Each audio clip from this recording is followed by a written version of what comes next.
and you're in the Desert Storm bunker with Hollywood CGA. Yeah. Legends ain't born, they built from the grind. From benches to banners, we sharpen the mind. We sharpen the sword and promise and swore that we going hard and leaving it all on the floor. Ayy, yeah, we going hard and leaving it all on the floor. Ayy, yeah, we going hard and leaving it all on the floor. Legends ain't born, they built from the grind. From benches to banners, we sharpen the mind. We sharpen the sword and promise and swore that we going hard and leaving it all on the floor.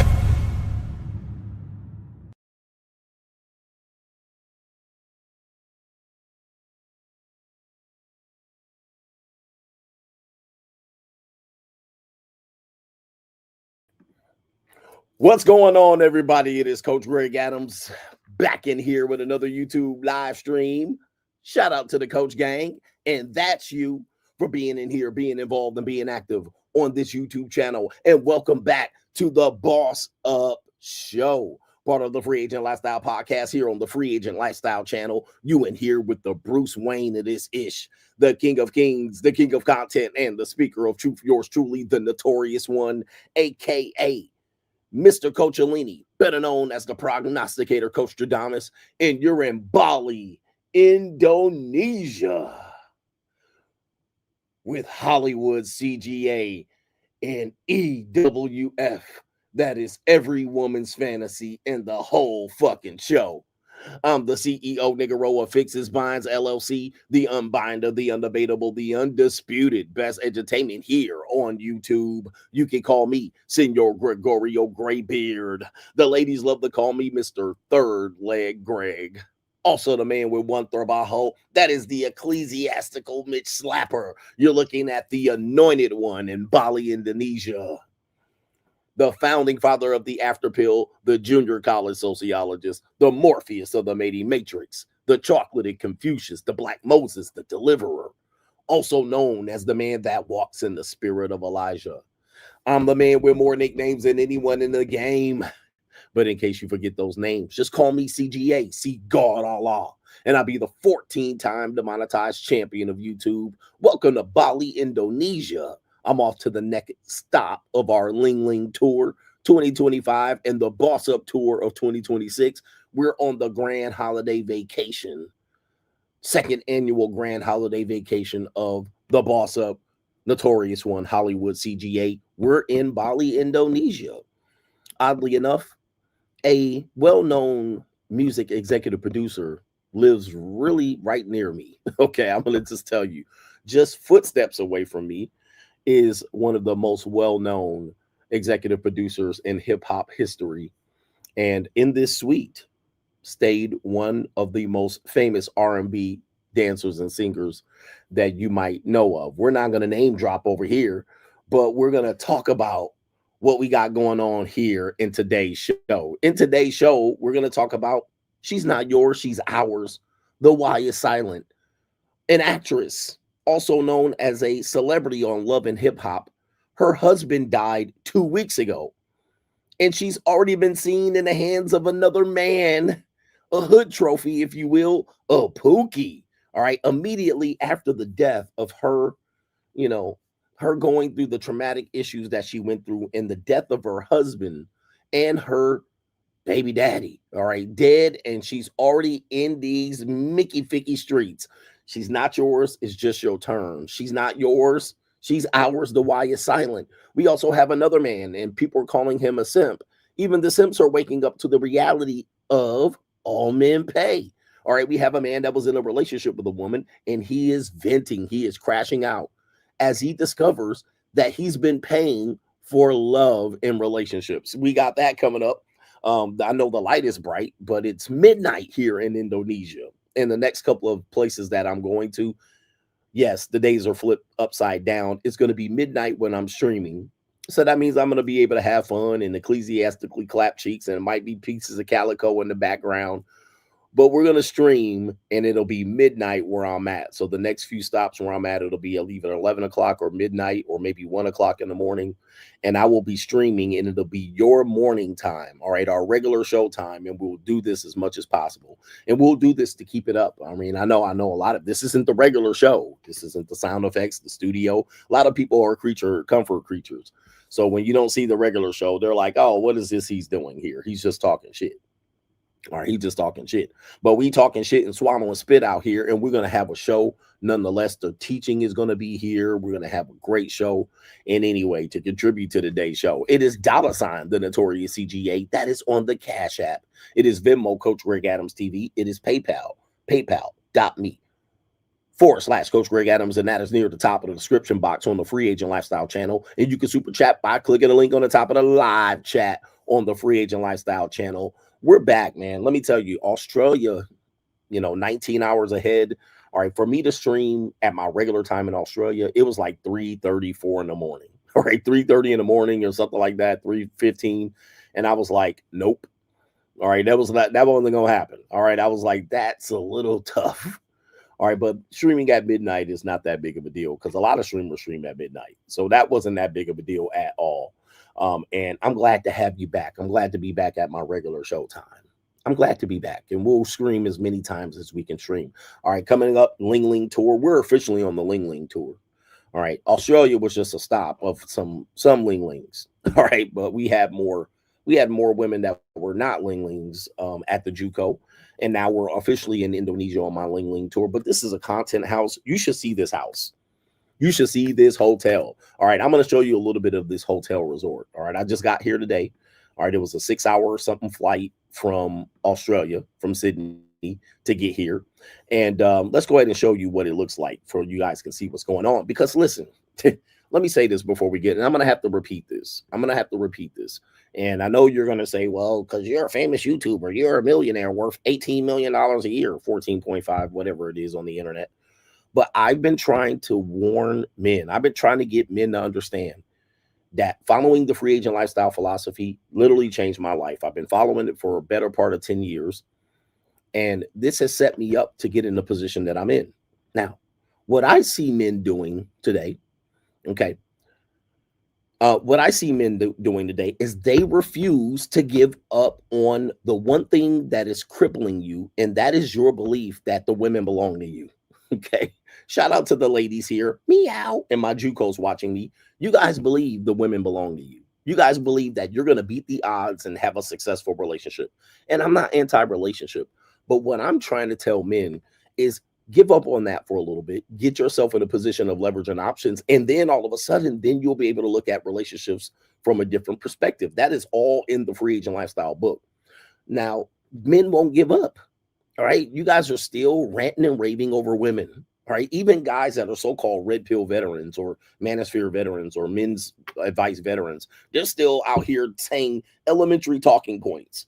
And I'm like, what is wrong with you men? You men are literally pathetic. I mean, because you guys still believe that it's going to work out for you. Now, I have relationships with women. I haven't had a official relationship, a monogamous relationship with a woman since like 2016, 2015.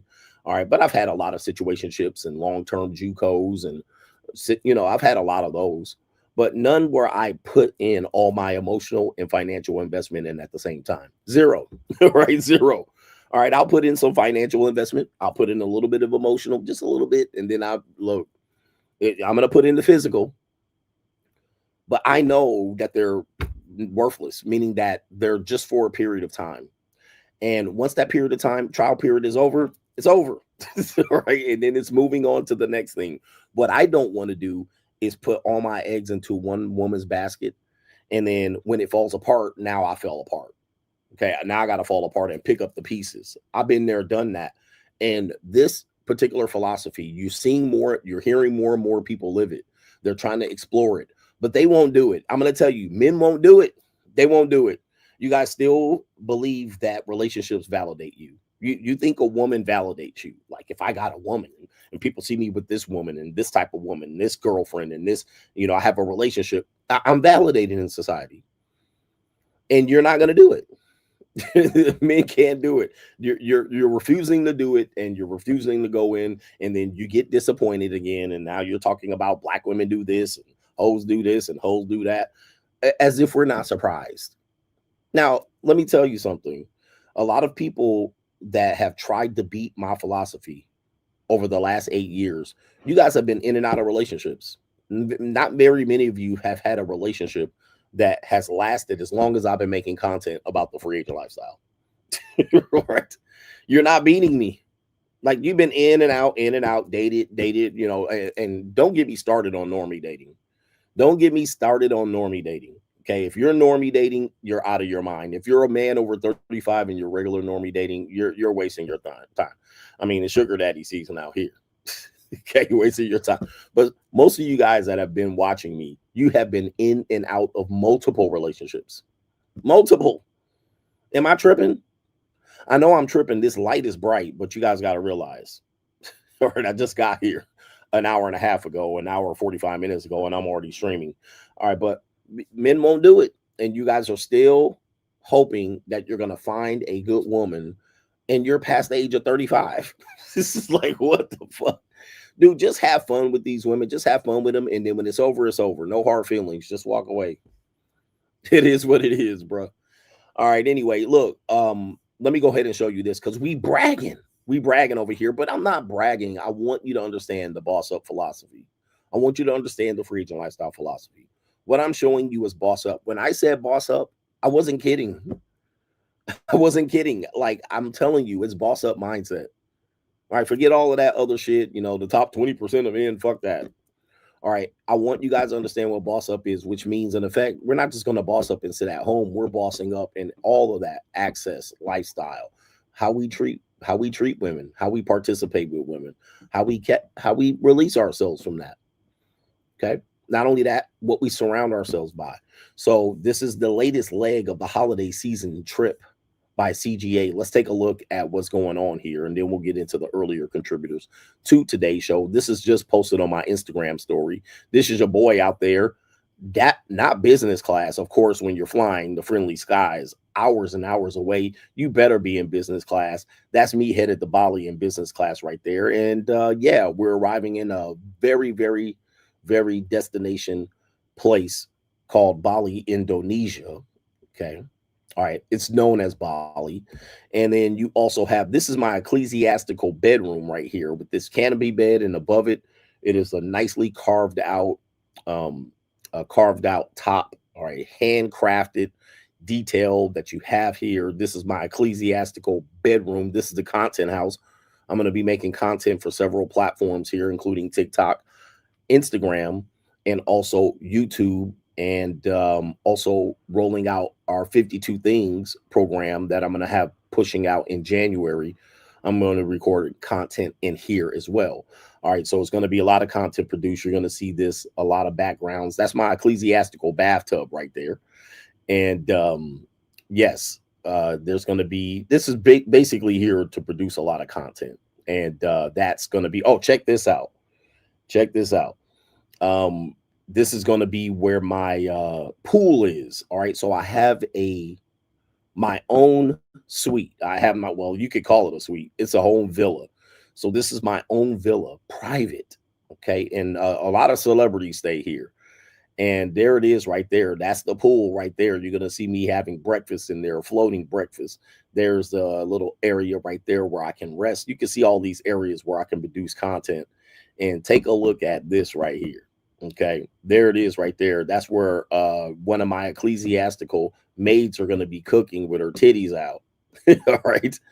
All right. Her titties will be out there more than likely. And that content will be content for my subscribers only. All right. Not my subscribers to YouTube, by the way. All right. But that's what we're out here. So you can see why I'm going to be making tons and tons of content over the next 2 or 3 days here in this villa. And it's going to help me, you know, push forward here. This is dinner time right here. This is dinner time. Oh, by the way, all vegan restaurant here, all vegan. So no meat, pause. All right. No meat. And if you know who owns this, I mean, if you put 2 and 2 together, and I don't want to put people's business out here, but if you put 2 and 2 together, vegan, Bali, executive producer, celebrities. There's a certain person that owns this particular resort, and he's right footsteps down from me right here. He's footsteps down from me. I could just knock on this door right now. I could knock on this door and say, yeah, all right, scrambling and scraping for shit. Well, that's not the one. That he doesn't own it. But anyway, that's what we got going on at this particular resort. And hopefully, maybe, possibly, I asked to see if he can do a video with me. So maybe, possibly, I might be able to get him making an appearance in a video. All right, possibly, we'll see. All right, I put a word in to see if he can be in one of my videos. All right, but we'll see. We'll see. And I'm supposed to be at a meditation session with him tomorrow. So we'll see, man. I'm gonna see if I can finagle an appearance by this individual. But I'm not going to talk about all that because I know where people are looking for him at. You know, they tried to serve him here and all of this. Allegedly he might own the space. But anyway, I don't know. I ain't trying to snitch, but I know where he at. All right, but I think he's in good hands with Allstate. Okay, now with that being said, let's get to the earlier contributors to today's show. Cash. Okay, there's no Cash App. What happened to Cash App? Okay, so Cash App is dead. I might not be able to see any contributions of what's going on here. All right, because Cash App, there's no activity on Cash App. I got a notification, but there's no Cash App on that side. So what I'm gonna have to do on the west side is see where I can see. All right, if there's any. Okay, hold on for a second. Yo. Okay. All right. I saw somebody Cash at me, but let me see if I can pull it up. Okay, we got Larry's in the building. He says, thought not me. Wait a minute, hold on. I can't read that. Hold on for a second. This light is super bright. Hold on for a second right here.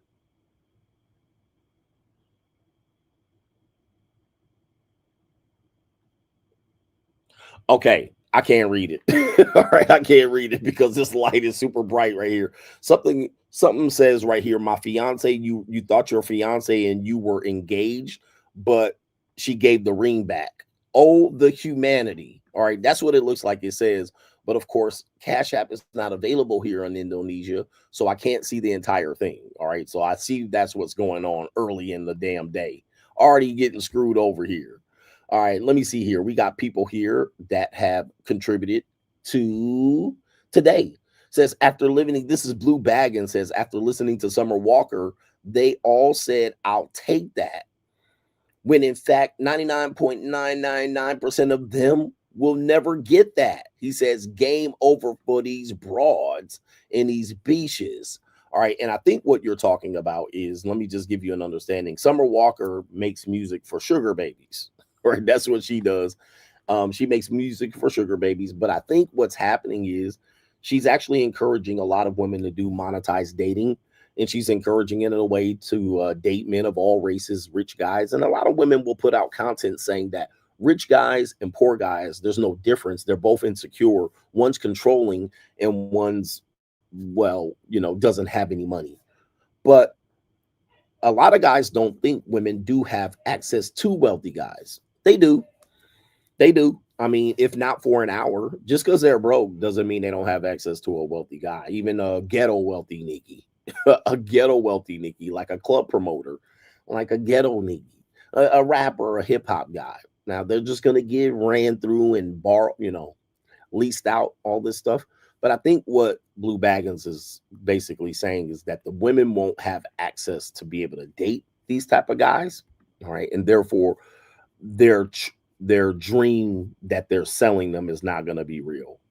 I mean, I think that's what you're saying. Blue Baggins says, I don't mind being around the ninjas. It's the poors that I want to be nowhere near. Free agent lifestyle for life. Shout out to our ninjas, the poors. Yes, I'm a very big classist. So yes, poor people are not fun to be around. All right, namely because they're going to talk you out of them. They're going to talk themselves out of becoming successful. Right? Because misery loves company. All right. So yes, you want to avoid the poors. I understand that.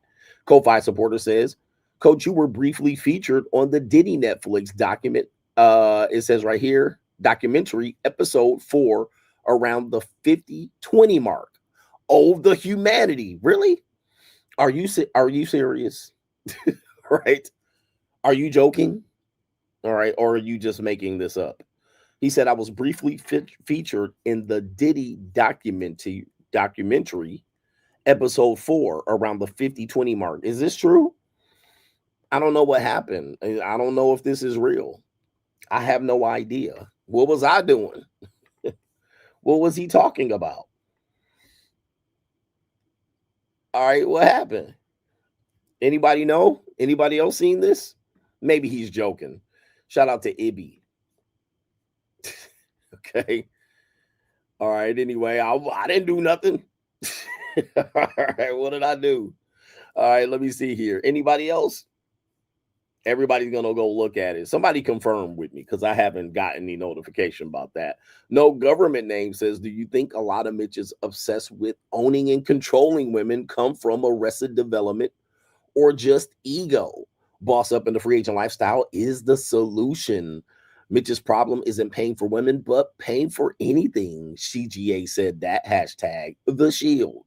All right, but yeah, I think it is. Well, is it arrested development or I think it's ego? I think it's ego. I think men want to be able to say that they have a woman in check. Right? I got the formula to get a woman in check. I got the formula to build with a woman. I got the formula to get a woman to do something for me, buy me gifts, give me money. So I don't think it's a negative thing, but I think over time they should be able to mature out of this mindset, because once you get older, you realize, yeah, there's no controlling them. Right? There's no award that you're going to get for keeping a woman in line for a long time. All right, there's no, and by the time you figure it out, you're going to have wasted years. 100%. And he's also add Mitches like Andrew, Step Dummy, Ifson, Trollo, and PUAs with the mouthpiece.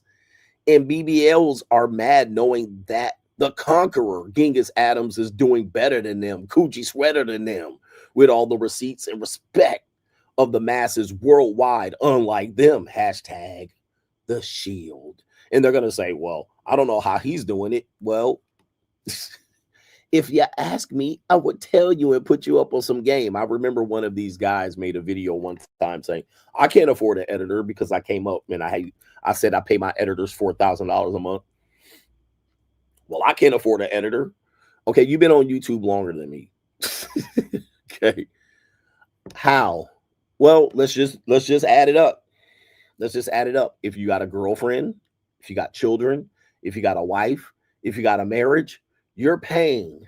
Therefore, your money is going to primarily be spent by people other than you, as opposed to moi. Okay. My money is going to be spent primarily on me. All right. I don't got a wife. I do have children and I pay for their shit, but it's a small percentage. Well, it's a big percentage compared to what y'all spending, but it's a small percentage. I also don't got a girlfriend. I don't got a living girlfriend. I'm not fooling myself, acting like I'm getting something for free in a relationship when you're paying. Okay. I don't have a girlfriend. I don't have a wife. All right. That gets my money and gets to figure out what she wants to do with my check. So when you have those things, you realize that you paying. Okay. When you're a husband or a boyfriend, most of your income is going to go to dating and in relationship. That's where it's going, especially if you're a husband. So it is what it is. You could take it or leave it, believe it or not, but it adds up fast. 100%. It adds up fast. So we do have some other contributors to today's show, but before we do that, I'm going to get into some part of the show. I'm going to get into Straggles and Sniggles theaters. We're going to get some laughs in here, and then we're also going to get back to the earlier contributors to today's show. Hit the like button. We got almost 1,000 people in here in the 30-minute mark. Let's go. Like, ride with me if you ride with me, you can slide with me if you feel like 550 on the 5 sticky, come get high with me, that's a deal, right? Straggle and Sniggle Theater, do me a favor, hit the like. Welcome to Bali, Indonesia. We're going on the Genghis CGA Ling Ling Tour 2025, and boy, Them ling lings. All right, something about those ling lings. But I'm gonna tell you, man, when you go to the land of the ling, when you go back to America, you'll be like, all right, ling lings aren't that big of a deal because ling lings are a dime a dozen. All right, and they're all 4'11", 4'8". I mean, in Indonesia, there's some tiny ling lings. Like I looked at these ling lings, like damn, 4'7", 4'8" lings. All right, shout out to the lings out here, and shout out to our Americanized, condescending ling lings. All right, shout out to you guys. There's a certain thing about exotic. All right, exotic means there's less than, and a person stands out. I'm in the land of the lings. Lings are no longer exotic to me. They're regular. All right, anyway, we got a great show for you lined up today. We got Straggle and Sniggle Theater. There's this video surrounding, and it's going across the interwebs real quick. I think I can show it on YouTube, but we're going to go ahead and take a chance. We don't know if they're recording here. Apparently, this woman is using some very, very interesting things for protein and to get her skin tightened here. Take a look at the screen, what you see here. Apparently, she's using gloves, and she's masking up here. And she's using, we're going to play the audio here, but she's using this for her facial to keep her skin tightened. Let's go ahead and let her tell you the story. Ice Cubes have been making this product together for almost 8 years now. And y'all, it has been a serious game changer for me and my skin. This is something that you can make with your man as well. It's literally one ingredient and will save you tons of money when it comes to the products you use for your daily regimen. The main thing I love about it is how versatile it is. I can use it as a mask. I can freeze it and use it as ice cubes, add sugar to it and create a scrub. It's edible, plus many other helpful things. He never fusses when it's time to make a new batch because he enjoys the quality time we get together when producing the product, and it's even brought us closer together. I would highly recommend you and your boo try this too. All right, so there you go. She's oh my goodness, oh the humanity. Ladies and gentlemen, CGA serum. Somebody copy my idea for CGA serum here.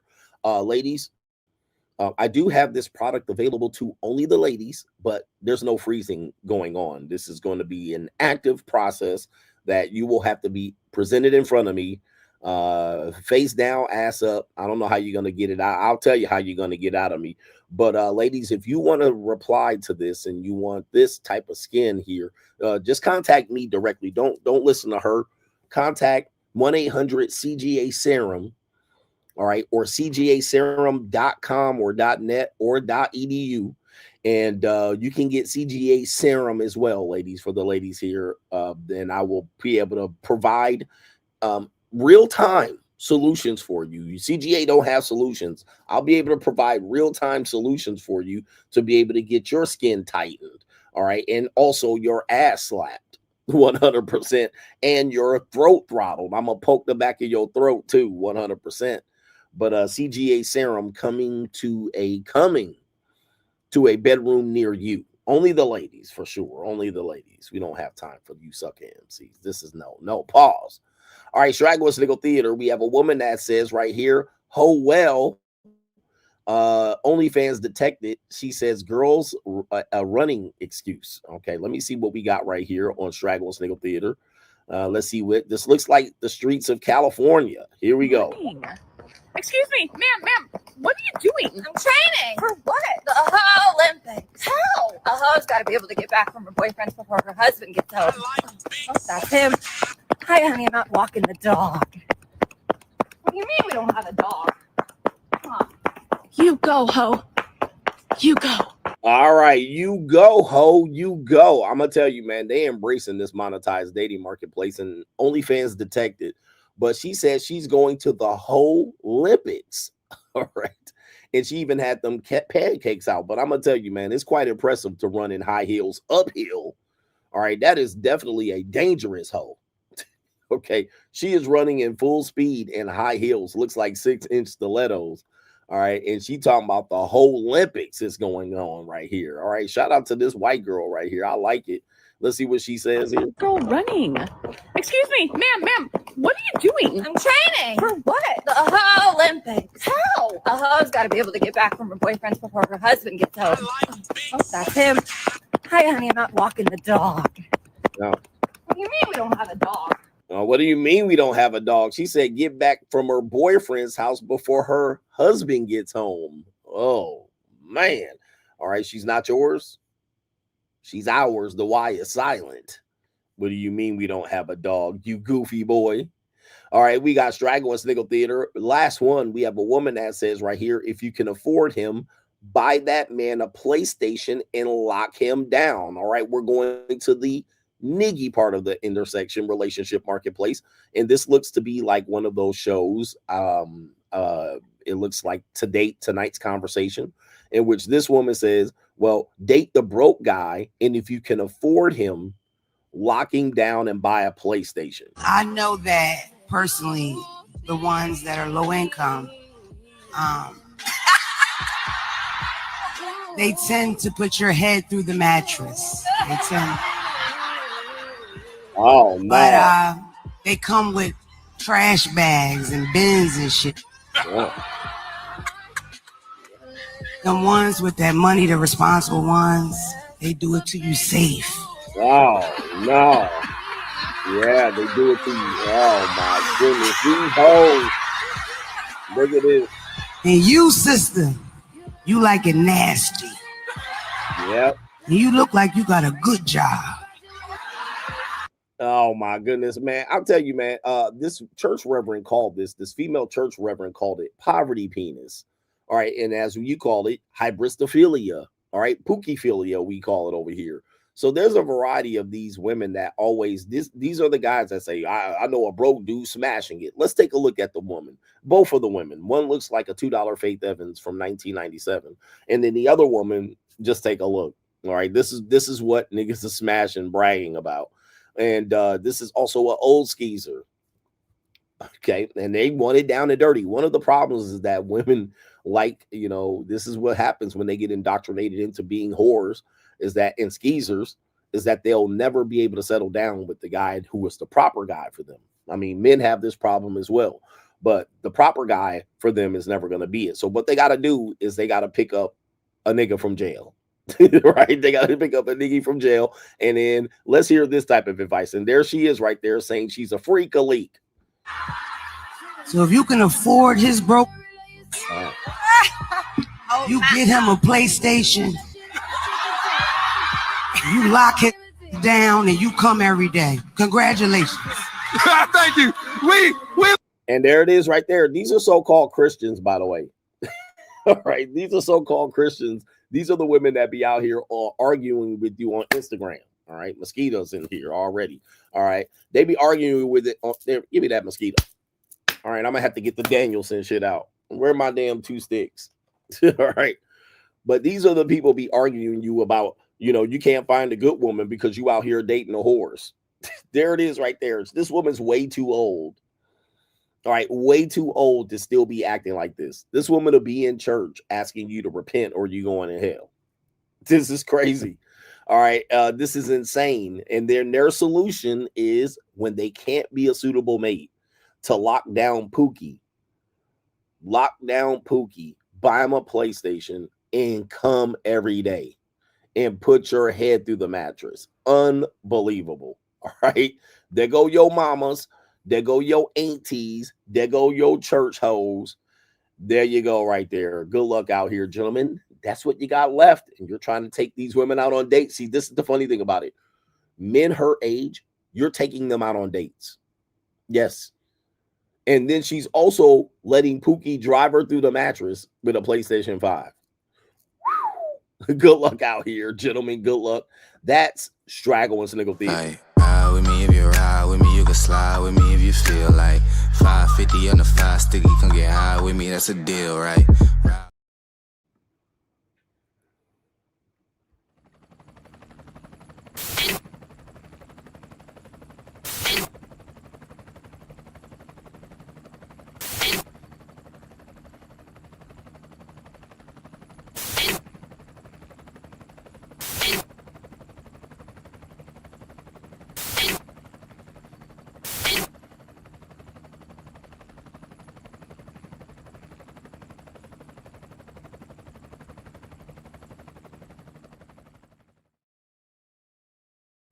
Hollywood CGA is back. All right, from Bali, Indonesia. Do me a favor, man. Hit the like button. We back here on our morning show, the Boss Up Show. We showing you how to boss up. What do you think of my canopy bed right here? All right, JUCO. I'm gonna have about a woman about 4'10" on there, standing up in there, giving me a foot massage here later on today. Do me a favor, man. Punch that like button and let's get it going on here ecclesiastically. Good morning to you. All right, it is 12. It is almost 1 a.m. in the morning, as they used to say. Anthony B says, I just got back from the Dominican Republic myself and was wondering, what were your thoughts on it? He says, I have to say I was disappointed myself. Definitely an oversaturated destination in my humble opinion.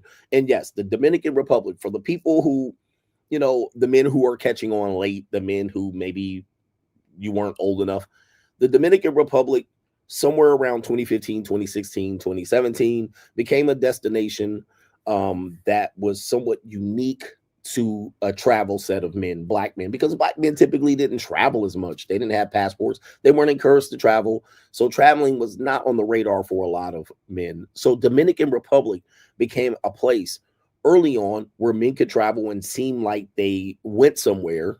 Okay, they went somewhere and it was different.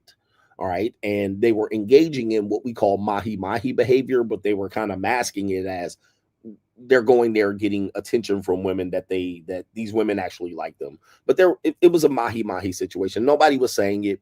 You should have known it. But they would talk about women are going to grab you off the street and say, hey, Poppy, come over here. And, you know, they're going to be constantly on you and you can mack them down. And, of course, you'll be able to mack some girls down here and there. But we knew it for what it was. Now, Dominican Republic has been pretty much done since about 2019, 2020. So in terms of you going there to kind of stand out amongst a group of men, you're not going to stand out. Okay, first and foremost, a lot of European men have been using the Dominican Republic like a sanitary napkin for a long time. Okay, for a long time. And shout out to the papacitos, me no black poppy. All right, the big poppies out there, they've been running through Dominican chicks for a long time. And thus, if you go there today, will it be better than where you're at in Indianapolis? Sure. It's going to be better. You're going to have a different experience. But Sasu has been cleaned up. They've cleaned up their act a little bit. The women are used to you being there, so you're not gonna be any women that are like, oh, an Americano. They kind of used to the finesse. They also will set you up for the okie doke. It is pay for play. It is pay for play, but it's been gone. Dominican Republic has been gone for a long time, but it is a great step if it's going to be your first trip. But do not believe when you get there, it's going to be like, it's not going to be what it was when they were talking about it 5 years ago. It's not going to be that. Okay, whatever they were saying 5 years ago does not apply today. Just know that going in. It's not going to even apply. So don't think that now that you done saved up and scrimped and scraped up a couple of dollars and now you can hop from Atlanta to the Dominican or Houston to the Dominican or Miami to the Dominican. Don't think it's the Dominican of 2019, 2015, 2022. Okay, that's all gone now. That is all gone. It is over now, and it has been overexposed and oversaturated. Plus, you know, it's kind of like anything. Everybody always adapts. Even the mosquitoes adapt. All right, you spray DEET on the mosquitoes, eventually they'll adapt to it.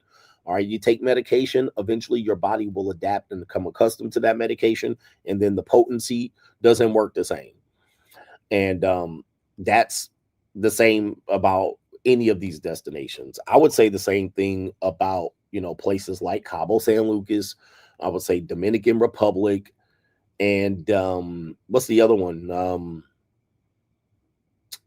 I would say Brazil or Colombia. Colombia will be the other one. Colombia will be the other one. That is kind of like, you know, when you get there, you're just going to be a regular person. Yeah, Colombia. So you're not going to be like, when you get off the plane, girls ain't going to be like, oh, papacito, papito. They're not going to do that. All right. You still going to have to do a little bit of work. Colombia been ran through. Colombia been ran through, bro. I mean, you still going to pop off some Latina chicas. But it ain't like they're gonna be like, oh, papacito, papito, marry me, make me your wife. And nah, you're just gonna be paying for pussy. That's all it is. You're gonna be going out the park. Yeredas. I can never pronounce it. That's where you're going, to the park to bang out some hoochies.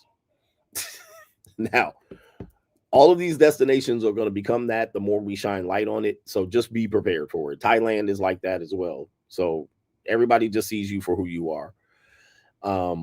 Anyway, and the more you do it, the more likely that's going to be the case. Everybody becomes immune to it. And Dominican Republic is just going to be Spanish-speaking strags. That's my opinion on it. It's a nice entry-level trip, though. I'm not going to shit on it.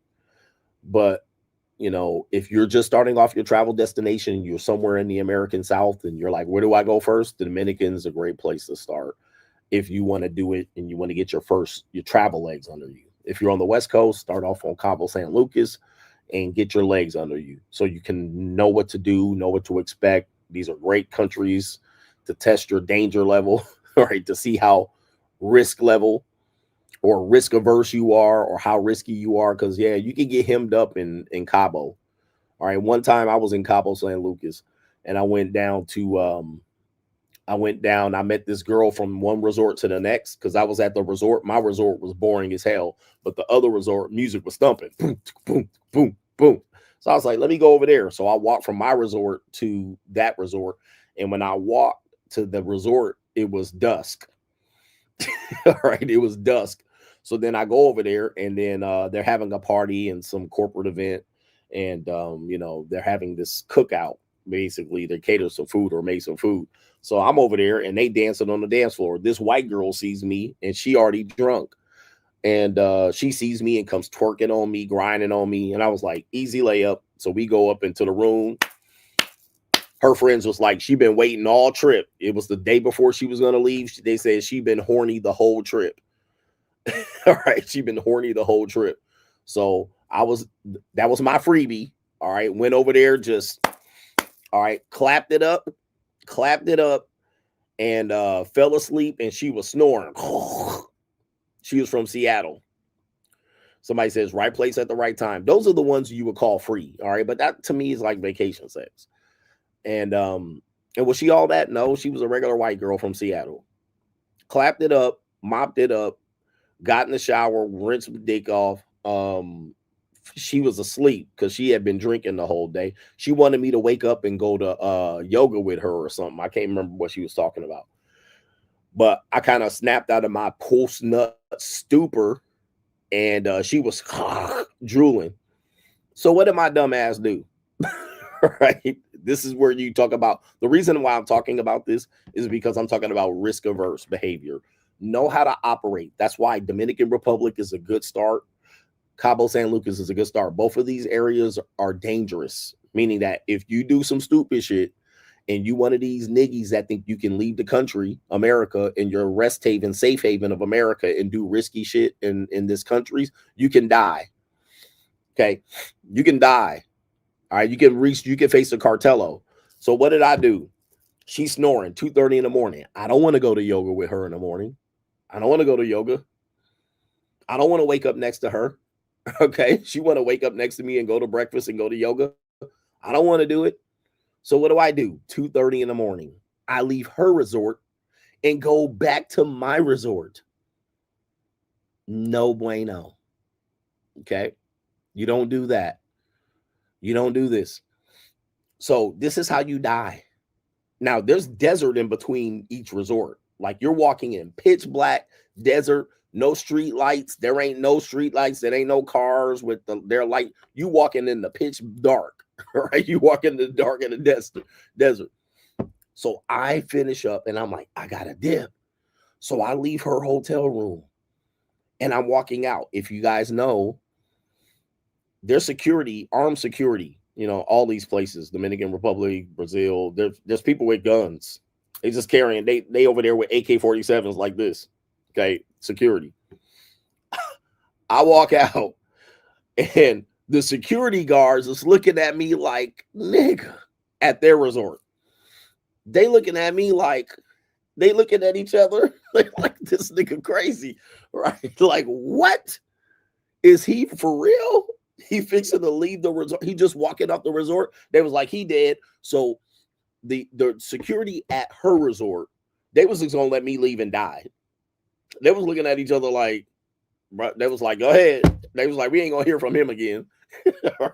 And so I'm walking and I can see my resort, but it's like a 10-minute walk in the dark with the coyotes.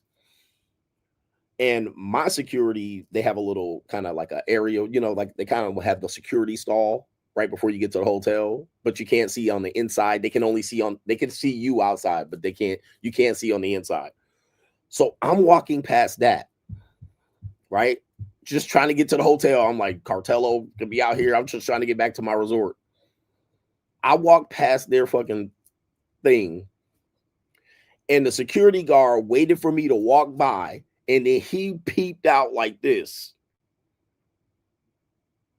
He peeped out looking at me like, is this nigga crazy? The point of the episode was this, the point of the conversation, because you don't realize these security guards, the cartelos are there, the cartelos control them and the police. So if they wanted to, they could just call the cartel, pick this nigga up. We got one, pick him up. It's like, so it ain't like they working for the good guys. It ain't like they're gonna be like, hey guy, be safe out here. What are you doing out here, pal? They were like, we can just get $2,000 off of this fool. And so, okay, the point of the conversation was the reason why you want to try these places out first is you want to see how you're going to operate in these areas where it's high risk, because then you're going to learn properly how to act when you go to even low risk territories. What I've seen, and I've just seen a video recently of a passport Pookie over in Thailand shoving cameras in people's faces and then acting weird when these people don't want to be recorded. And he's like, what? This is a public place. I can record you. See, that guy has not been traveled in a risky place. That guy went from Cleveland to Thailand. Okay. He didn't do any practice trips in between. He didn't have any practice runs. He went from Cleveland to Thailand. Like, and then he thinking he could just call a shot and say, in America, we could do this and we could record people in public. Like, he think it's American laws in Thailand. He has done no practice runs. So you can't, I would encourage you to do some practice runs, start in Dominican high risk areas, start in Mexico high risk areas. So, you know, you can get your motherfucking skin slapped off of you if you act stupid. Okay. If you don't know how to speak the language, you're going to get robbed and finessed. So you want to know this going in so that when you go to low risk areas, you know how to act. That's the whole point of the conversation I was making here. All right. So he went to the Dominican and he said he was disappointed. Yeah, it ain't what it was, but it's, you know, it used to be hella litty, but now they cleaned it up. And if you went to South Sua or Puerto Plata, specifically South Sua, apparently, allegedly, I'm hearing they cleaned it up, right? Meaning that it's not what it used to be at all. And when I went, it was just a little bit of that. And the people in the resort was telling me, stay on the resort, don't leave. Anyway, it's a difficult thing when you travel. Traveling for culture and traveling for vacation and traveling to get intimacy with women. This is it's a skill set. It is a skill set. It is something that you're gonna have to really know how to do and do well, interacting with people overseas in other countries. Anyway, and your budget, that's a whole nother thing. Your budget's going to dictate your experience. So if you're on a low budget and you're doing this, I don't know what to tell you. You can have fun, but the quality is going to be pretty bad. The quality, the experience, the risk, it's going to be, you know, you got to boss up. Because if you go over there nickel and diamond, I'm going to just say, just stay home. Just stay home. Don't go over here nickel and diamond. But everybody got a budget, bro. But anyway, Dominican women are just black women that speak Spanish. All right, that's all. Me no black poppy. All right, anyway, what are we doing here? What do we got going on? Rate your Rizz. We got rate your Rizz. We would have boss up, but It's midnight, niggas. It's like, come on, man. Let me sleep. Can I live? All right, we got Rate Your Rizz or Rate Their Rizz. Let me see if we can pull this up. All right, first video. Let's see what the Rizz looking like today. Okay, Rizzilla in the building. Excuse me, quick question. I'm asking everybody this, and no one's got it right so far. What's a 5-letter word that starts with P and women love to hold it?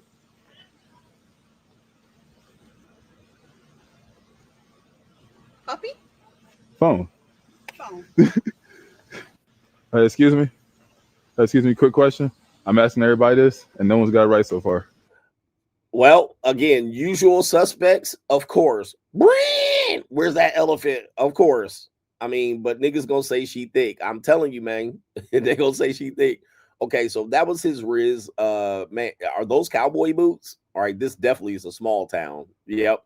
Look at this. Look at this. This definitely is a small town, aka a podunk town. And take a look at this that left the house. I mean, at least she don't have pajamas on. Okay. At least she does not have pajamas on. But wowzers. Name a 4-letter word that starts with a P and women love to hold it. What's a 5-letter word? Look at that. All right. Damn. Louisville, Kentucky. Check in. Okay. Louisville's finest. All right. But coach, I get it for free. But what rate is Rizz right there? Rate is Rizz. He says that I guess he was using some sort of pickup line and creative way to stop this hog beast. All right. That starts with P. And she looks like she done had a couple of kids already. I mean, that's what white women look like without makeup too. All right, if you guys want to know. I mean, almost all of them look like that, whether they fat or skinny, and their hair ain't done. All right, certainly in Louisville, Kentucky. All right, rate is Rizz. All right, rate is Rizz. Okay, what do we got coming up here? We got more Rizz. We have, this is my Rizz. This is Rate Your Rizz. Literally on why I don't like when pickup artists tell men to cold approach. This is the Rizz where pickup artists, this is why pickup artists shouldn't just tell regular men to cold approach. Here we go. What'd you say? Just go to my house and fuck. Are you okay? I take you to do No, I'm not okay. I don't know him. I'm not okay. I'm the baddest motherfucker in the whole multiverse. Let's fuck. Come on, let's go. Okay, this is a little uncomfortable. Dude, Let's go fuck. get the fuck out of here. I swear. Call the police on me. Yeah, I will. What the fuck? Yeah, let's go fuck. Who the fuck are Let's you? go fuck, and then you can call the police on me. Oh my goodness. All right. So mode 1 gone wrong. All right. This is why these dudes be listening to these dating coaches, man, and running out here. These dating coaches don't use the strategies they even talk about right here. This man just went right to it. Mystery method. Goodness. Hey man, what's on my mind? Hey, let's just go fuck. All right. Hey, call the police after I hit skins too. I mean, Jesus. Mode 1 of where's Obsidian at? Okay. Oh, you don't cold approach? I got a woman for free ones using this. It works for me, coach. All right, it works for me. Sheesh.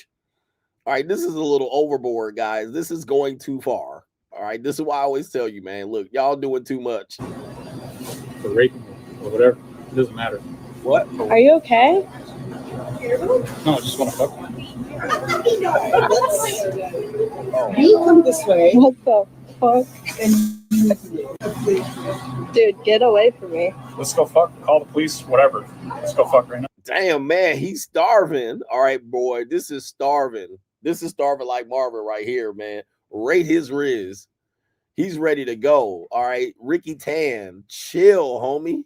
Okay. Hey, yo, chill. And then even the clerk, the fat clerk working at Macy's trying to protect the girl right here. This says, I'm a female running my normal work route when this man at a gas station approached me while I'm filling out my notes. All right, so this is a gas station. Okay, it looked like some department store type shit. All right, but there he is right there, winter coat and all that. Okay, ski mask and all that. No. Get away from me. Yeah, let's go fuck right now. Get away from me, dude. Let's go to my house. What are you doing? No. Let's go Get house. away. Jesus. What the fuck? You want to go fuck? No. Oh, no. Okay, you need to leave. Absolutely not, sir. Oh, I want to have sex with all these women. Oh my goodness. Oh, pickup artistry 101. Okay, my God. All right. Did he ask him if he wanted to go F2? Okay. Hey, yo, chill, son. Look at Shaquille O'Neal is like, bruh, knock this nigga. Cole, does he get knocked out? I don't even know, bro. Let's see. Let's step up for a second. Oh, it's real. Oh, that's the police. Oh my gosh, man, this is crazy. Comes in here all the time. Oh no. Oh. Are you serious? Oh no. Ricky Tam about to get cuffed. Damn, we want to fight. Oh my goodness. Man, look at this, bro. What kind of beta male ish is this? What kind of manosphere shit is this? This is some manosphere red pill rage right here. This is what happens when you have too much red pill rage. Red pill rage going wrong. He must be like, oh no, I'm about to get body slammed. All right, come on, cameraman. You had one job. All right, cameraman, slacking and lacking. All right, red pill rage going wrong. This is what happened. This is red pill overdose. All right. Yeah. All right. We own women. Just walk up to them and just tell them. All right. Goodness gracious. All right. Look out, guys. We have, I guess this could be Rachel Rizz. And Young Guy says, old men that date or like to date young girls. All right. He has an opinion on older men that like to date young girls. All right. Let's see if he's right. Y'all girls need to be careful anytime y'all talking to these niggas that's older than you, and you just, oh, I just like older man. Oh, he's just mature. No, a lot of times they be running game on y'all ass. Y'all need to pay attention to the fact that a lot of times these niggas who fuck with younger females because they can't pull a female who's their age, because the female who's their age then already been through enough shit to where they can't be manipulated to the level that he can manipulate somebody who's not his age. Goofy. I said that to say, y'all already know what I be talking about on my page. These DL niggas, most of them be the older niggas who be fucking with the young females because they're the easiest to manipulate. They're gullible. They see a pretty face and see a long slong and they be ready to ride the pole. But this ain't the club. You feel me? Y'all need to know what the fuck going on when y'all fucking with these niggas. This shit is dangerous. These niggas that be older, targeting younger, they be predators for a reason. Oh my goodness. All right. Bro, hey, listen, we do have a woman that wants to clear this up. It sounds like you need this lesson. I know this is a tough lesson. Here's the thing, if you're broke, just say that. Don't be mad at me for charging people for my time, materials, and efforts. God.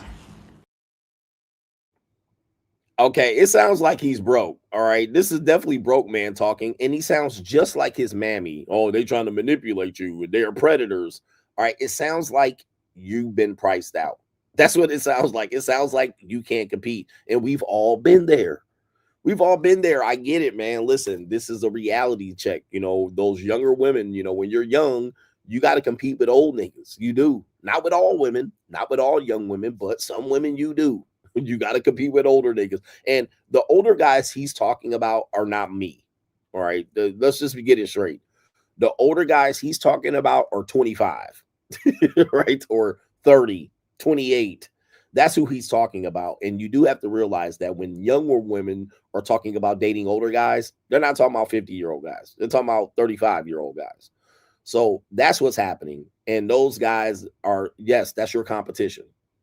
Okay, that is your competition. As a young man, there was a great video that I showed you on the Boss Up segment of a young man. He said, once you're 18, you get about 3 months to get acclimated to adulthood. And now then you realize you're competing with adult men. Okay, women, same thing.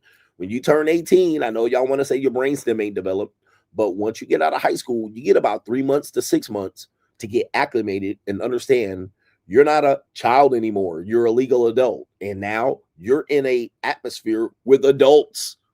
not just 25-year-olds, you know, because what'll happen is young people just want to be around young people. Okay, I'm 18. I just want to be around people 18 to 25. That's not how it works. Life don't work like that. The only place it works like that is if you're in the military or college campus. Soon as you go off of those two areas, you're with adults. That means everybody's competing. Everybody can compete for you romantically. People can approach you. You can't just be like, well, I'm only 25. All right, you shouldn't approach me. You can't do that. A young man can't say, oh, these older guys can't approach younger women, because they can. All right. Okay. Okay. They can. You're in adult world. You can't just be protected and insulated. The only place you're protected and insulated is on college campus or on the military barracks. Okay. So that's what he's trying to do, play Captain Save-A-Ho, to try to tell these women they're getting manipulated by these older men. And is he wrong? Not necessarily, but he's also saying that these women don't know, and that's false. All right. These women know what they're doing. Okay. And they know they need a little bit of rent paid. And a lot of times they don't just be into younger women, they be into some sinister ass shit, because like that this goes into a deeper conversation I'm not even gonna really get into in this video. But the spirit of Jezebel and the spirit of homosexuality is two different things. Oh Lord, we're trying to say that they're the same, but they're not. The lustful spirit and the spirit of homosexuality, two different things. Damn, man, he sounds just like his mother, bruh. So not only are men doing this that are predators, all right, and manipulators, they're also down low. What is the obsession with black people in down low?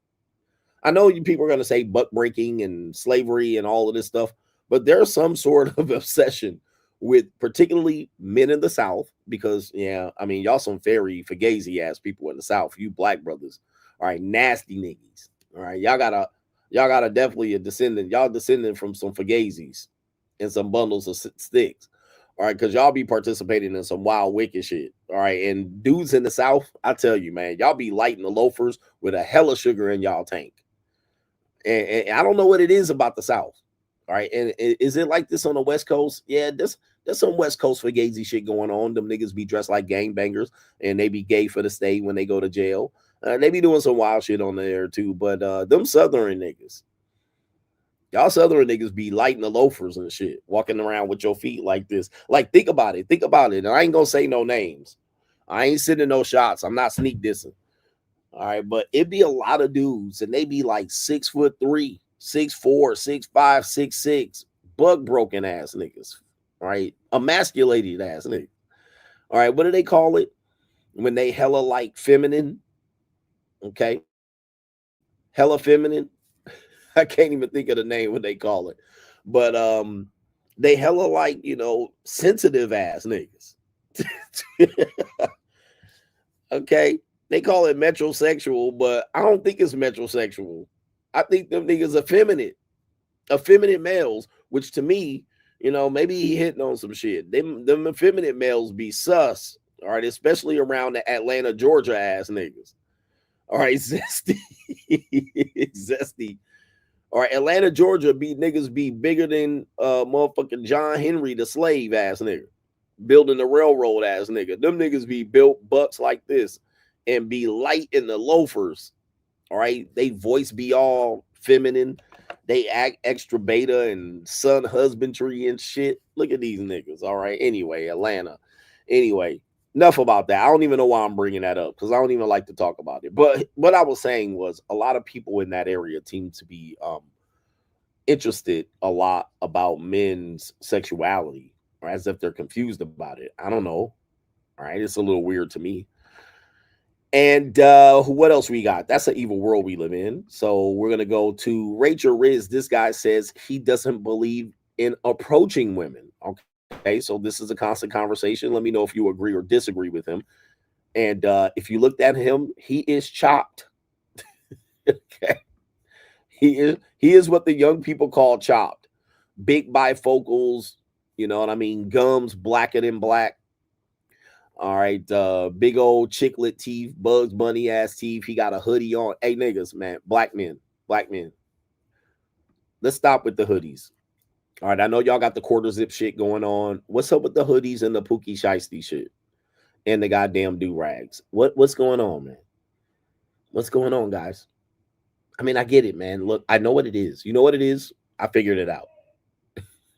I figured it out. It's because black men typically have awkward stages of hair growth. They have awkward stages of hair growth, meaning that, you know, like me, I'm at an awkward stage. Like it's time to, you know, clean it up because it's my hair is always bald. All right. And now every now and then it'll grow in, and you know what I mean? And like, okay, it's time to shave that shit off, all right, to get it clean shaven. But brothers are going through awkward stages of preparation for their hair. It's kind of like women, you know, black women too. You know, they don't want to take their hair and press it and curl it. So they just put a bonnet or a hat or something on and big sunglasses because they didn't put their mascara on. This is a way, it shows that they're lazy in their approach. Because what happens is, because you niggas are lazy, you don't prepare your hair, so you got to put a hood on. You got to put a do-rag on. You got to put a Pookie shiesty. You got to put a bonnet because you didn't prepare for the day. The day hits you, it's 10:30 and oops, I got to go outside. Oh, damn, my hair. All right. So let me just throw this on. Hat, hoodie, this type shit. So this is what it is. It's just, to me, a lazy approach. And here's a boss up segment right here. Always be camera ready. Okay. I have never showed up on this show with a hat on or a do-rag or a hoodie going like not prepared in 8 years. In 8 years. Think about this. There's content creators that be jumping over here in a do-rag on every goddamn week. Okay. You're always camera ready. Okay. You never know what's going to happen. An interview, a networking opportunity, a television interview. Somebody wants to collab. You never know what could happen. But if you're not ready, and you always got to get ready, you never going to be ready. Always be camera ready. That's my philosophy. And I learned that from Tyra Banks, or all people, or whatever, these fucking top models. All right. Meaning it wasn't Tyra Banks. It was that other crazy chick that accused Bill Cosby of some shit. She was crazy. The so-called first supermodel. Always be camera ready. Black men, listen to me, and men in general, always be camera ready. Meaning that you never know. You could be on camera. You could have an accident, as you say. You never know what's going to happen. Janice Dickinson was the woman. Janice Dickinson. Always be, somebody said, Prince said it too. Always be camera ready. Listen to me. I'm giving you these jewels. Somebody said Prince said it too. That means be presentable at all times. You never know when your opportunity comes up, or maybe, let's see, you know, somebody's looking for an opportunity, or you looking for an opportunity, but you went in with your hoodie on and the opportunity just walked by. Now you missed it, and they'll never give me an opportunity because you're not ready. Don't just get ready when you need to get ready. Always be ready. Don't be ready so you don't have to get ready. All right, enough about that. I was just going off on that spiel. All right, I just hate to see this because it's pretty bad. It's pretty bad that you're never fucking ready. Same thing with baseball cap. Baseball cap, you're not ready for the day. Right? You just weren't fucking ready. Now, I know a lot of people wear baseball caps as a source of identity and whatnot, but baseball cap is you're not prepared. You wasn't prepared for the day and you didn't fucking get ready. How do you not get ready for the day? I don't get it. Like, I don't get it. Get ready for the fucking day. Anyway, here we go right here. Especially if you're going to be recording yourself. No problem. I see the most beautiful woman on earth and walk straight past her without saying a word. And it's not that I'm afraid of rejection. It's just over the years, women have made it very clear that they want to be left alone. See, I'm cool with being told no. It's just when they make me out to be a creep, that's what I have a problem with. And before anyone says, you probably approach in a creepy way. No, I approach in a very respectable manner. And it's definitely been a few times where I'll walk up to a chick and say, hey, how you doing? And then make it out to seem like they being harassed. There's been too many cases where dudes that went to jail over false accusations. I don't even feel like dealing with the hassle. That's my problem. I see the most beautiful woman on earth and walk straight past her without saying a word. And it's not that I'm afraid of rejection. It's just over the years, women have made it very clear that they want to be left alone. See, I'm cool with being told no. It's just when they make me out to be a creep, That's what I have a problem with. Okay, I don't have any problem with what he's saying. It applies across the board. However, take a look at him. I mean, listen.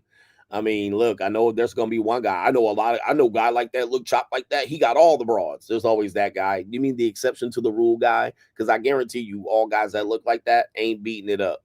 They ain't beating up a damn thing. They ain't doing shit out here. So his presentation is not going to make it easy for him to approach at all. Same thing as that Asian dude. That Asian dude looked just as crazy. He had his little Scully hat on, all right, beanie. He looked just as crazy, ill prepared. So why would a woman want you to approach her? You're just gonna have to hit a one or two woman that's just going, right? That was just begging for some attention. Other than that, you're probably gonna fail 9.9 times out of 10. You do have to fix yourself in how you present. And also, I do agree with him. You know, women do receive compliments from other women than they do men. So if you do see a beautiful woman and you ain't all that, then opening your mouth, it really ain't going to help you in the situation. Most women don't want to be bothered. Read the room. Read the room. Some women want to be bothered. Some women don't mind getting approached. Some women would like to get approached, but they want to get approached by a certain guy. Some women want to kind of control when the approach is. And so men are encouraged to constantly be approaching. And I think it's a mistake. And I've been proving this for a long time because this is the result you're going to get. You're going to get this idea that what is the point? Well, yeah, you're not prepared to approach. You don't look the type. You don't have the conversation ability. You certainly don't have the leverage. You look desperate. And not only that, she's seen you approaching and looking at several other women. Okay. So you're going to get a certain response. Good luck to you guys on your rizzing and your approaching. I think, you know, men are being misdirected and told falsely that men are the ones who are supposed to hunt women. All right, work should be constantly on the hunt. False. That's false. Okay. Lions are constantly on the hunt. False. Right. Lions literally have a hierarchy with a few lions fucking all the women. They're constantly on a hunt for food, but if you actually go into delving deep into lions, the females hunt for food. So these things that you've been taught is actually false. All right, men are supposed to put themselves in a position to be picked. All right, positioning, leverage, and options, using that to your best ability. The men who have to constantly be out on the hunt, they're lost. All right, you're lost. That's false. All right, and now when you're young, I get it. But it is false that the men are constantly should be out here chasing and on a hunt for women. It don't even make sense. Because when are you supposed to get some fucking work done? When are you supposed to build a house and hunt and gather? When is this supposed to be done? You're out here constantly on the hunt for women 24/7, going to the mall, getting dressed and disappointed when women don't look your way. All right, you're going to end up realizing it's a waste of time. You're wasting your time. You could use that attention. Take that attention and that same time and that same energy, put it into investing in yourself, and you're going to do much, much better. Okay. There's women that look, you know, women look at men all the time. And I only see it. You guys don't realize that women are watching you, even when they're interested in you. That doesn't mean they're going to approach you, but they're taking account of who you are. Now, when I'm in the gym with my trainer, okay. When I'm in the gym with my trainer, she's always, and I have a female trainer, she's always telling me who's looking at me. Oh, that woman's looking at you. That woman's looking at you. Now, I can tell you, man, 9 times out of 10, I never see it. Never. I'll be like, who looking at me? Now, when I'm in the gym looking at women, I can almost guarantee you they know I'm looking at them. All right, because I don't looked at them. I was looking at them like Samuel L. Jackson. I was oogling them and dressing them with my eyes and, you know, waiting for her to get eye contact with me. And then when she look at me and look away, I'll be like, oh, damn, I ain't got her. So we almost always give context clues of us looking. All right. When the bitch pass, you get all silent and you be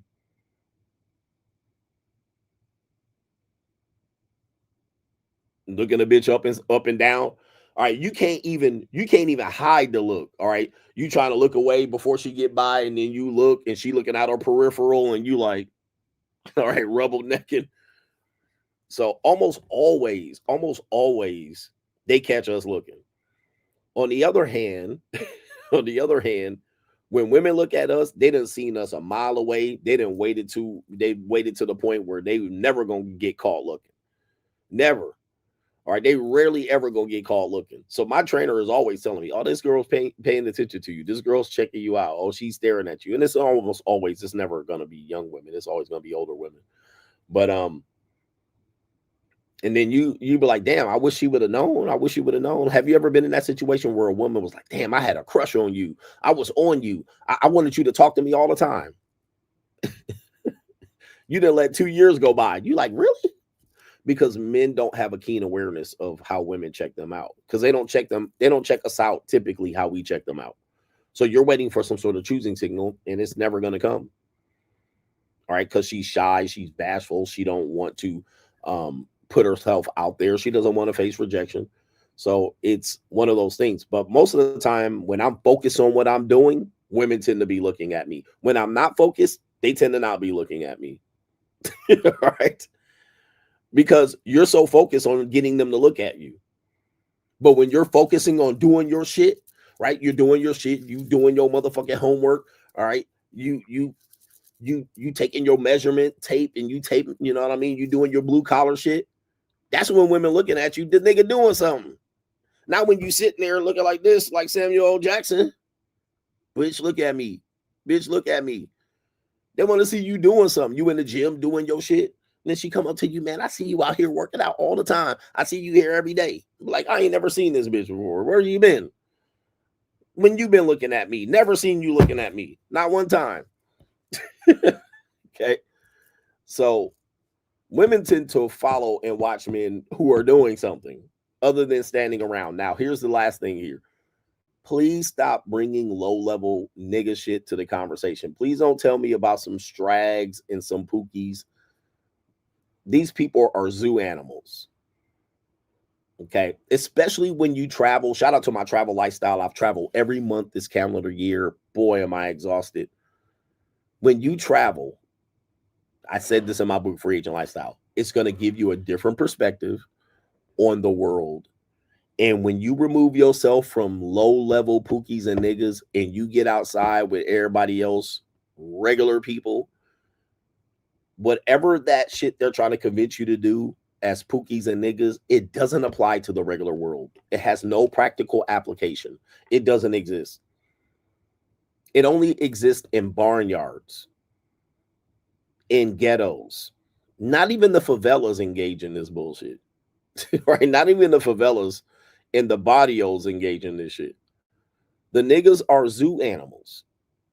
Because what they say, how things work, it never replicates itself in the regular greater society, not even in the United States, and certainly not even outside of the United States.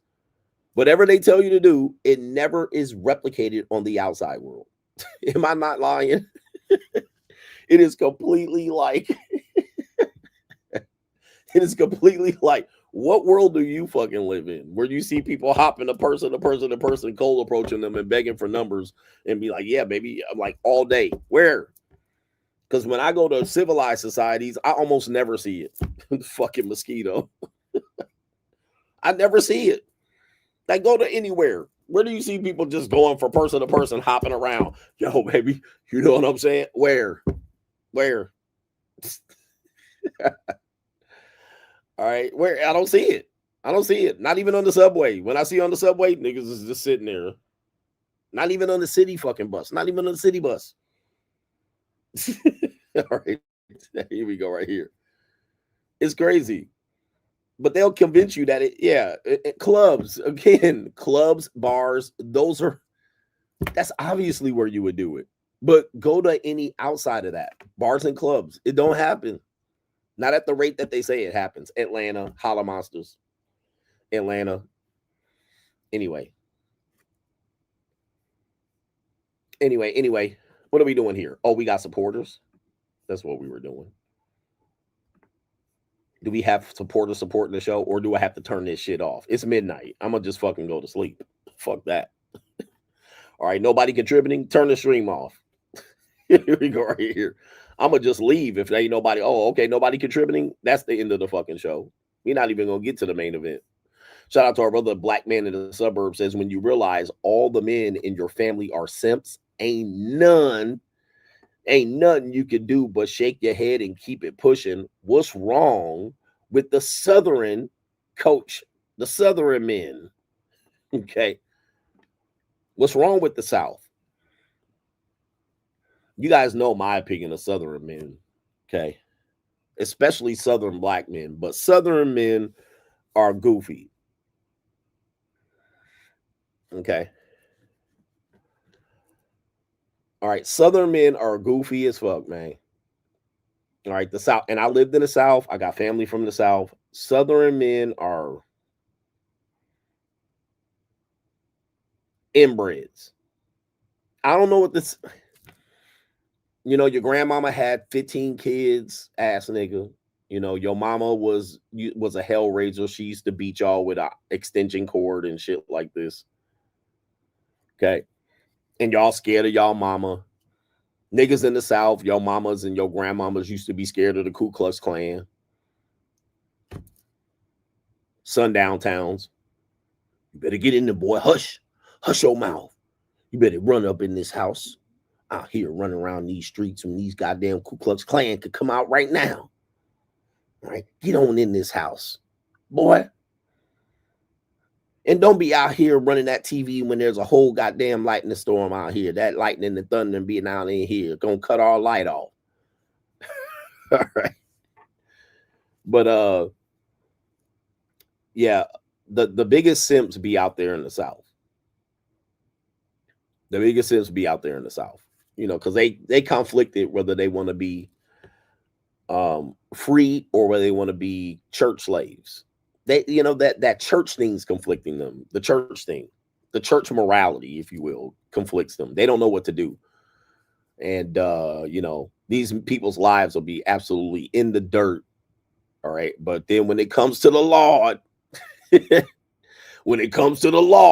all right, they got to go ahead and straighten up and fly right. But they got all kind of degeneracy, single mom, poverty, homosexuality. But when it comes to the Lord, pimps, hustlers, niggas doing heroin and smack, all right, crack, and but it's time to dress up in your Sunday's best and going out into the Easter service, ass nigga. All right, them niggas don't know where they coming or going. Going to them churches with when it's, you know, the church smell, when the goddamn wood pew smell when you walk into the church and it's 48 motherfucking people in there and it's literally 37 of them old as dirt. They old as Jesus and Moses walking up in there. Going to church, playing church for the last 70 years. Fucking and fornicating in that goddamn church. Deacon clap cheeks and Pastor pork chops. He out here 80 years old, passed that shit over to his 50-year-old son and the 32-year-old grandson coming up after he played the drums. All right, done fucked the whole church. They done fucked the whole church and they still all broke, eating cans of motherfucking beans. All broke. Granny coming here and there. She done got her hat and her wig cocked sideways.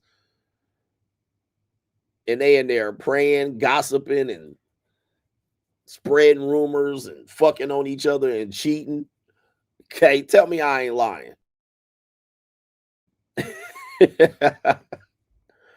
But somehow, when it's time to get serious, you know, we gotta pray about it, ass niggas. And they sons walking around here fairy like a motherfucker. Fairy ass kids. Sashay Shantae ass niggas. Be 6'3". Got more sugar in this tank. Could be playing linebacker, but this nigga want to sing in the choir. You seen it. You seen it. You like, this nigga could play linebacker if he had a father in his life. But he up in there in the choir talking about something. Leading the choir. Nigga, if you don't hike, nigga, and get up out there, nigga, go ahead. That's the Southern niggas. Right here. But anyway, these goofy ass niggas. And then black people swear that they the realest from the South. Y'all niggas are some plantation Negroes. All right, y'all are weirdos to me. Y'all Southern niggas are weirdos. All right, I can't kick it with y'all because like y'all still in the South. Like that's just y'all still in the South. First of all, right? That tells me, look, y'all coming over here. We ain't contributing to this shit. Okay, right here. We ain't contributing to the show. Fuck this nigga. You still in the South, sweating this shit. Like when you could have left the South long time ago. Your family could have left. Your grandfather could have left. Somebody could have left, and y'all kind of got on the board and hit some dry areas and shit. Y'all still in the South. All right, anyway. Let me stop. Here we go right here. And then y'all go to these areas like we're going to go around our own people and we're going to make a wonderful. No, you're not. Y'all don't listen. Let me tell y'all. You have fucked up every Southern city there is to name. There ain't one good black Southern city in the United States of America. Houston, New Orleans, Atlanta, Jacksonville, Jackson, Birmingham. There ain't one good fucking town where you could just be like, let's go over there where the niggas is at. Memphis. Dude, if you took Memphis out of Tennessee, Tennessee is the top 3 states in the nation. It's the same. Memphis, Tennessee would be the top 3 safest states in the country if you took Memphis out of it. You put Memphis in, it's number 2 worst, least safest countries in the nation. Okay. Like, bro, like y'all went and fucked it up. Memphis, where Dr. King was shot. Disaster. So I'm just looking and going, there's nowhere safe. Like, why would you stay? Why would you stay in the South? Let me stop here. We're just riffing because y'all, it is what it is. All right, let me see what we got here. Let's see what's up on the Cash App. Let's show y'all some love. Yeah, there should be some love over there. We got our brother here. Speaking of Memphis, Roderick Miller says, Memphis stand up, LOL. That's a co-sponsorship. Shout out to Memphis, Tennessee.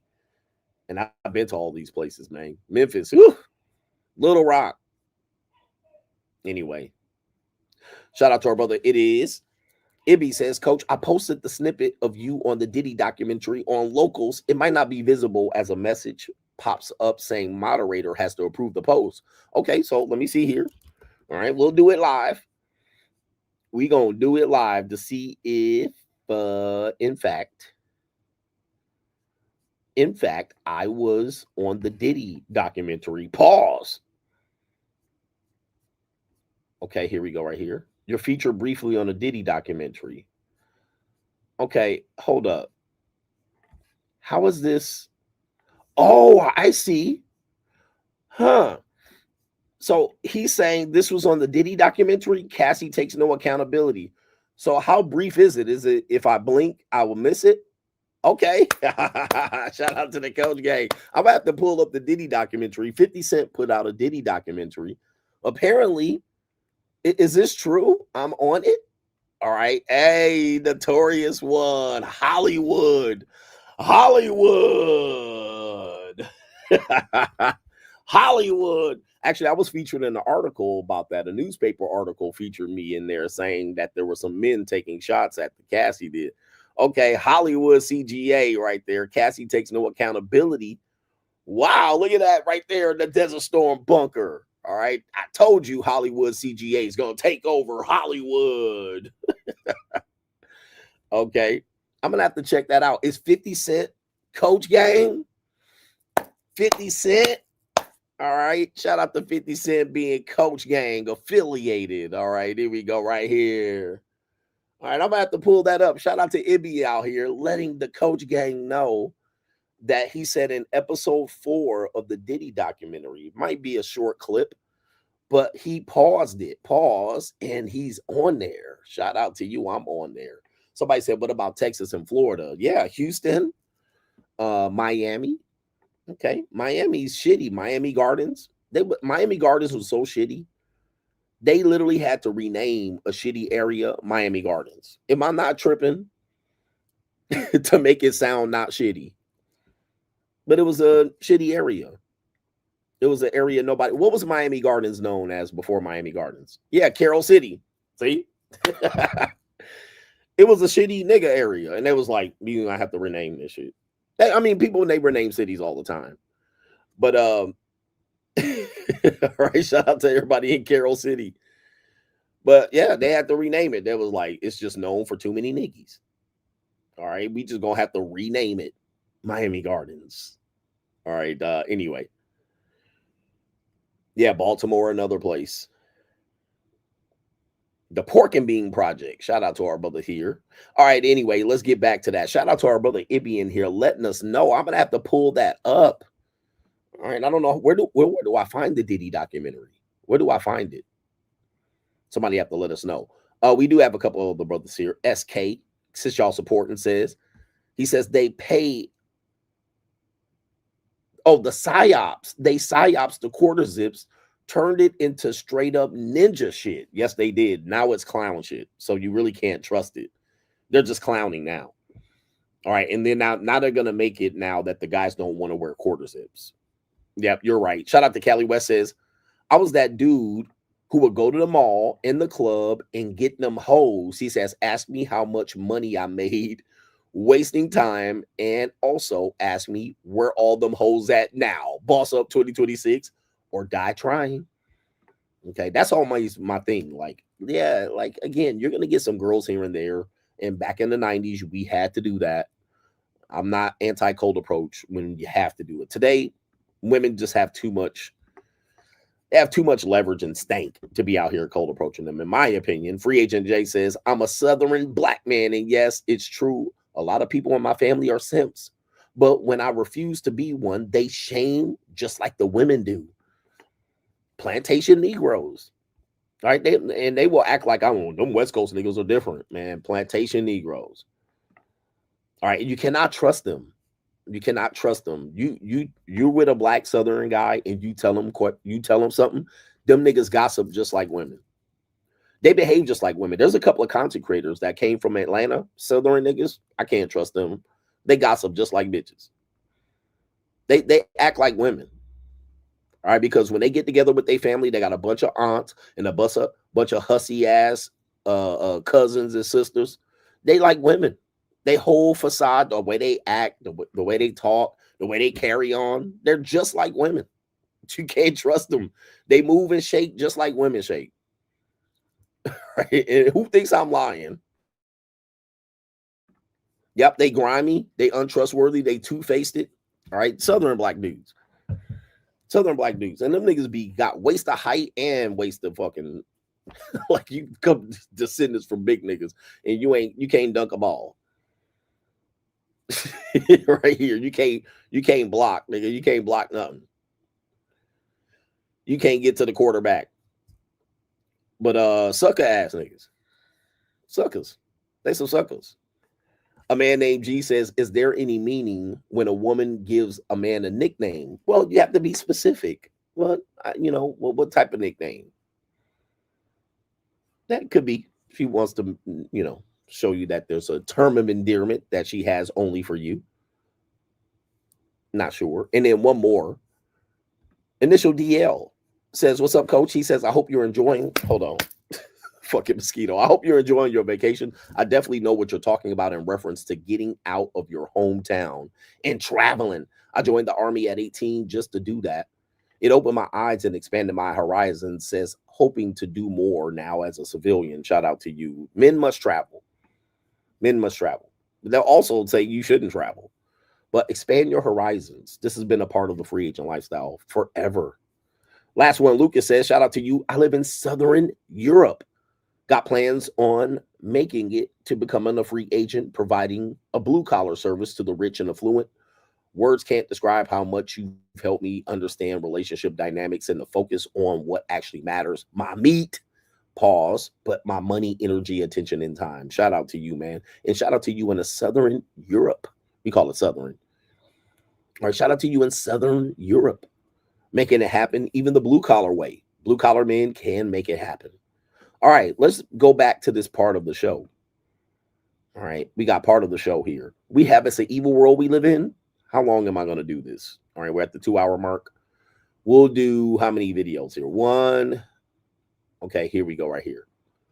We have a woman that says, oh, goodness. All right, the sugar babies are going extra with the sugar babies here. All right, so shout out to all my sugar babies out here. Are my sugar babies watching? Shout out to all my babies. All right, daddy will be home. All right, I just got to go ahead and fix some international binds. All right, and they're like, that's all right. We fucking too, coach. All right, okay, I know. All right, they fucking and sucking too while I'm gone. Talking about, I'll save the pussy for you, daddy, for when you come back. Psych. This woman says,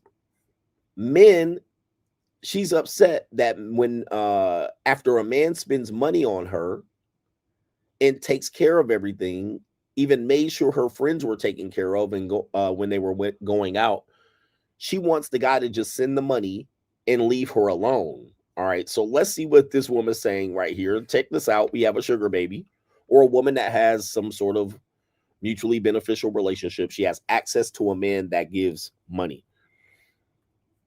Okay, the gist of what she's saying is when she asks for money, the guys keep asking her to come over and drop that neck. All right, and she doesn't want that. So let's go ahead and play the video. I like men that spend money on me and don't bother me. I don't like men that only spend money on me when they're in my presence. This guy just called me and asked me what I was doing tonight and if I wanted to go out. I don't have an issue with going out tonight. I'm dressed. I'm about to go out with my friends. My issue is he's only going to spend money on me if he's there. Because he's always just trying to he's always like, are you hungry? Do you need anything? All this stuff. But if I ever say I'm hungry, he wants to pick me up and take me to dinner. Just send me the money. And it's the same thing for tonight. And I know that if he was to come, he would pay for everything and he'd make sure all my friends got home safe and he'd drive us everything. Even the guy that we're going out with, he would take care of him. But it's like, just send me the money and leave me alone. I like men that spend money on me and don't bother me. I don't. Okay, all right. So the sugar babies are going crazy here, right here. That's basically she wants a sugar daddy, but don't want to give up no sugar. Yeah, nah, you're gonna have to drop that neck. Listen, we made a deal. You know what this is. She trying to renege on a sugar daddy deal. Like, no, baby. I'm gonna fix that bind, but you gonna fix my meat. We ain't fixing binds from afar. All right, you know what this was.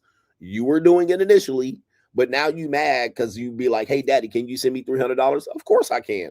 But come over here and let me go ahead and slap that wig sideways. Let me put something in your dookie hole. All right, listen, we can keep a mutually beneficial relationship. You can always grab onto money. All right, but hey, baby, I got to be there. I got to be there pushing insides to esophaguses. That's what I'm going to have to do. Yo, you ain't just getting no money and I'm going to just leave you. Here's $300. Go have a good time. All right. And then the next time, because you know what? I'm going to tell you what happens as a sugar daddy. You do this once, guys, these women just going to think they can just call on you for money. Okay. So this is what I don't want you to become when we're talking about the monetized dating marketplace. This is a violation. You're going to do it and you're going to think, okay, I'll just be nice to her. Bro, do not do it, because once you do it once, she's just going to be like, can you send me more money? 2 days later, you'll be like, what the fuck? Okay, what? Now you're a bank. Oh, I need some money for this. I need some money for that. Then, as soon as you call her over, she's going to be like, ah, damn. Then she'll come over real quick, fix your meat and want to leave. All right, here, let me give me my money and go. All right, what happened? So don't cross this line. Trust me, man. Even women that I've known for a long time have crossed that line. Once you get to that point, this is where the finesse really comes in. Once you get to that point where she has called on you and you have given her money for doing nothing, trust me, it's a wrap. It's over. That relationship is good as gone. You better check it, nip it in the bud, or it's over. All right, it is over. So sad reality. That's possibly what happened to him, is that he did it trying to be nice one time, and then yep, since she took advantage of it, now she don't think she need to give up that poom poom. Okay, now she don't want to give up that poom poom. All right, but go ahead and click the link. There's the course right there. You can get a course discount 10% for watching CGA live. But now she thinks that she doesn't have to do it. Well, you gave me money before and I don't have to do it. You gave me the money a couple of times and I have to do it. Nah, bitch, you don't have to. Sad reality. Sad reality, but it happens. Even happens to the best of you, even the most well-intentioned person, especially young women, 18 to 21, 18 to 22, and Filipinas too. Filipinas, ooh, they really bad at this one. They really bad at this one. All right, so Filipinas, once they get you to do that, and Filipinas will start off small. All right, $15 here, a drink there, a breakfast here. All right, just $15. That's all I need. Once you do that, you are now a bank. All right, you are now a bank, and they going, finesse the shit out. That's a finesse. All right, that's getting finesse for money. That's getting juice for your money. So my advice for you guys, quickly, go ahead and click the link to the monetized dating marketplace. Do not do this. Do not engage in this behavior. Don't prepay for no poon. Don't give her no poon. Don't give her no money and say you owe me some poon later. She good is gone. Remember, I even say this in marriage and dating and relationships. Because people want to say, well, that's what happens when you out here tricking. Guys, wives do that to husbands. Okay. Let me tell you, wives do this to husband. What does she say? Well, if you do this, I'm going to give you some extra nookie tonight. I'm going to give you that cookie tonight. If you do that, I'm going to do is suck you extra long tonight. She started doing this shit to you. Huh? Really? If I wash the dish, if I clean up the kitchen, you going to give me something tonight? And guess what? She renegers. She ends up renegering. That night, let me take a rain check. I'm feeling a little, my stomach a little upset. And you done did this and left YZ and hopped on one foot and took out the trash and cleaned the car. You done did this and took the kids to the park. And you done did all this shit and cleaned up the kitchen. And she gonna renegger too. All right. She renegers too. All right. She ain't been up like, So here's the thing. I always tell you with your wives and girlfriends. Get the punani first. Nah. I ain't prepaying on shit. I ain't pre-doing nothing and getting something on the back end. Get your shit first or get it that night, because you're gonna wait next night and you ain't gonna say nothing. You're gonna wait for her to be like, okay, I owed you last night, but let me make it up for you now. She ain't gonna do it. She gonna be like, I hope that nigga forgot. And then 2 days later, you're gonna bring it up. Remember that pussy you was supposed to give me that night? You gonna bring that up? I know you ain't waiting for that. That's why you've been around here pouting. Okay. Now she ain't gonna want to give it to you because you done asked her for it. Okay. You want to get them cheeks. All right. What am we doing tonight? I'm gonna take you out. You know what? Best bet. Because she'll call you up. She'll be like, hey, I want to go to this thing. I want to go to this party, this nightclub. My friends in town and my favorite DJ's playing. If you take me out, and we go to dinner, and we go to the nightclub, when we get back home, I'm going to fuck you like crazy. Don't believe that. Don't believe it. Don't do it. This is what you tell her. You tell her, cool. We going to go get something to eat. I'm going to take you back home, beat the brakes off of that ass. I'm going to fuck you to dawn. We can fucking to the dawn. And then we can go to the club. And that's if I don't have any extended post-nut stupor. But I ain't going to be out all 2, 3, 4 in the morning, getting home, trying to get some 4 in the morning pussy off my damn girlfriend, a living wife. Hell no. Hell no. Hell no. Because she ain't going to want to fuck at 3:30 in the morning after drinking 5 tequila shots and being all. And you ain't going to want to fuck. You don't want to fuck at 3 in the morning. Not as a married guy or a living girlfriend. Nah, hell no. I gotta fuck at 3 in the morning.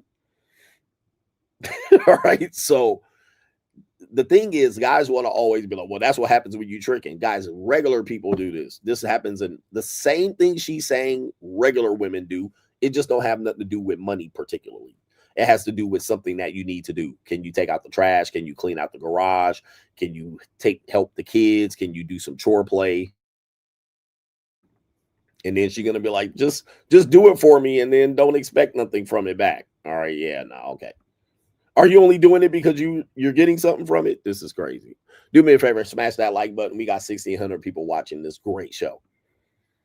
We got this evil world we live in. We have a guy that catches allegedly his girlfriend.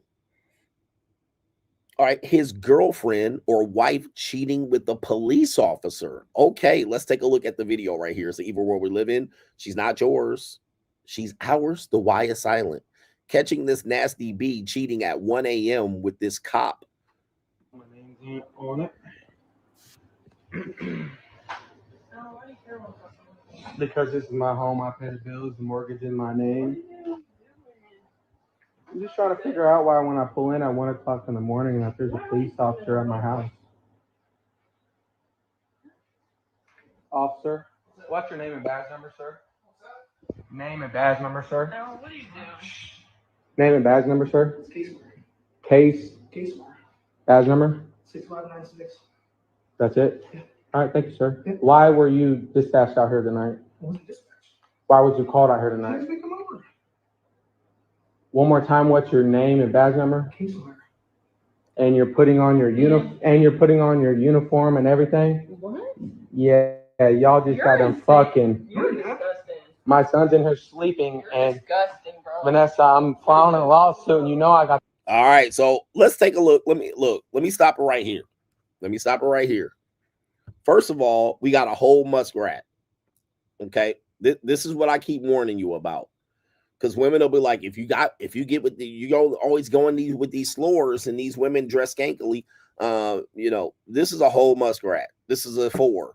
This is a woman you wife thinking she was a good woman and she do some nasty horse shit too. Look, a woman doesn't have.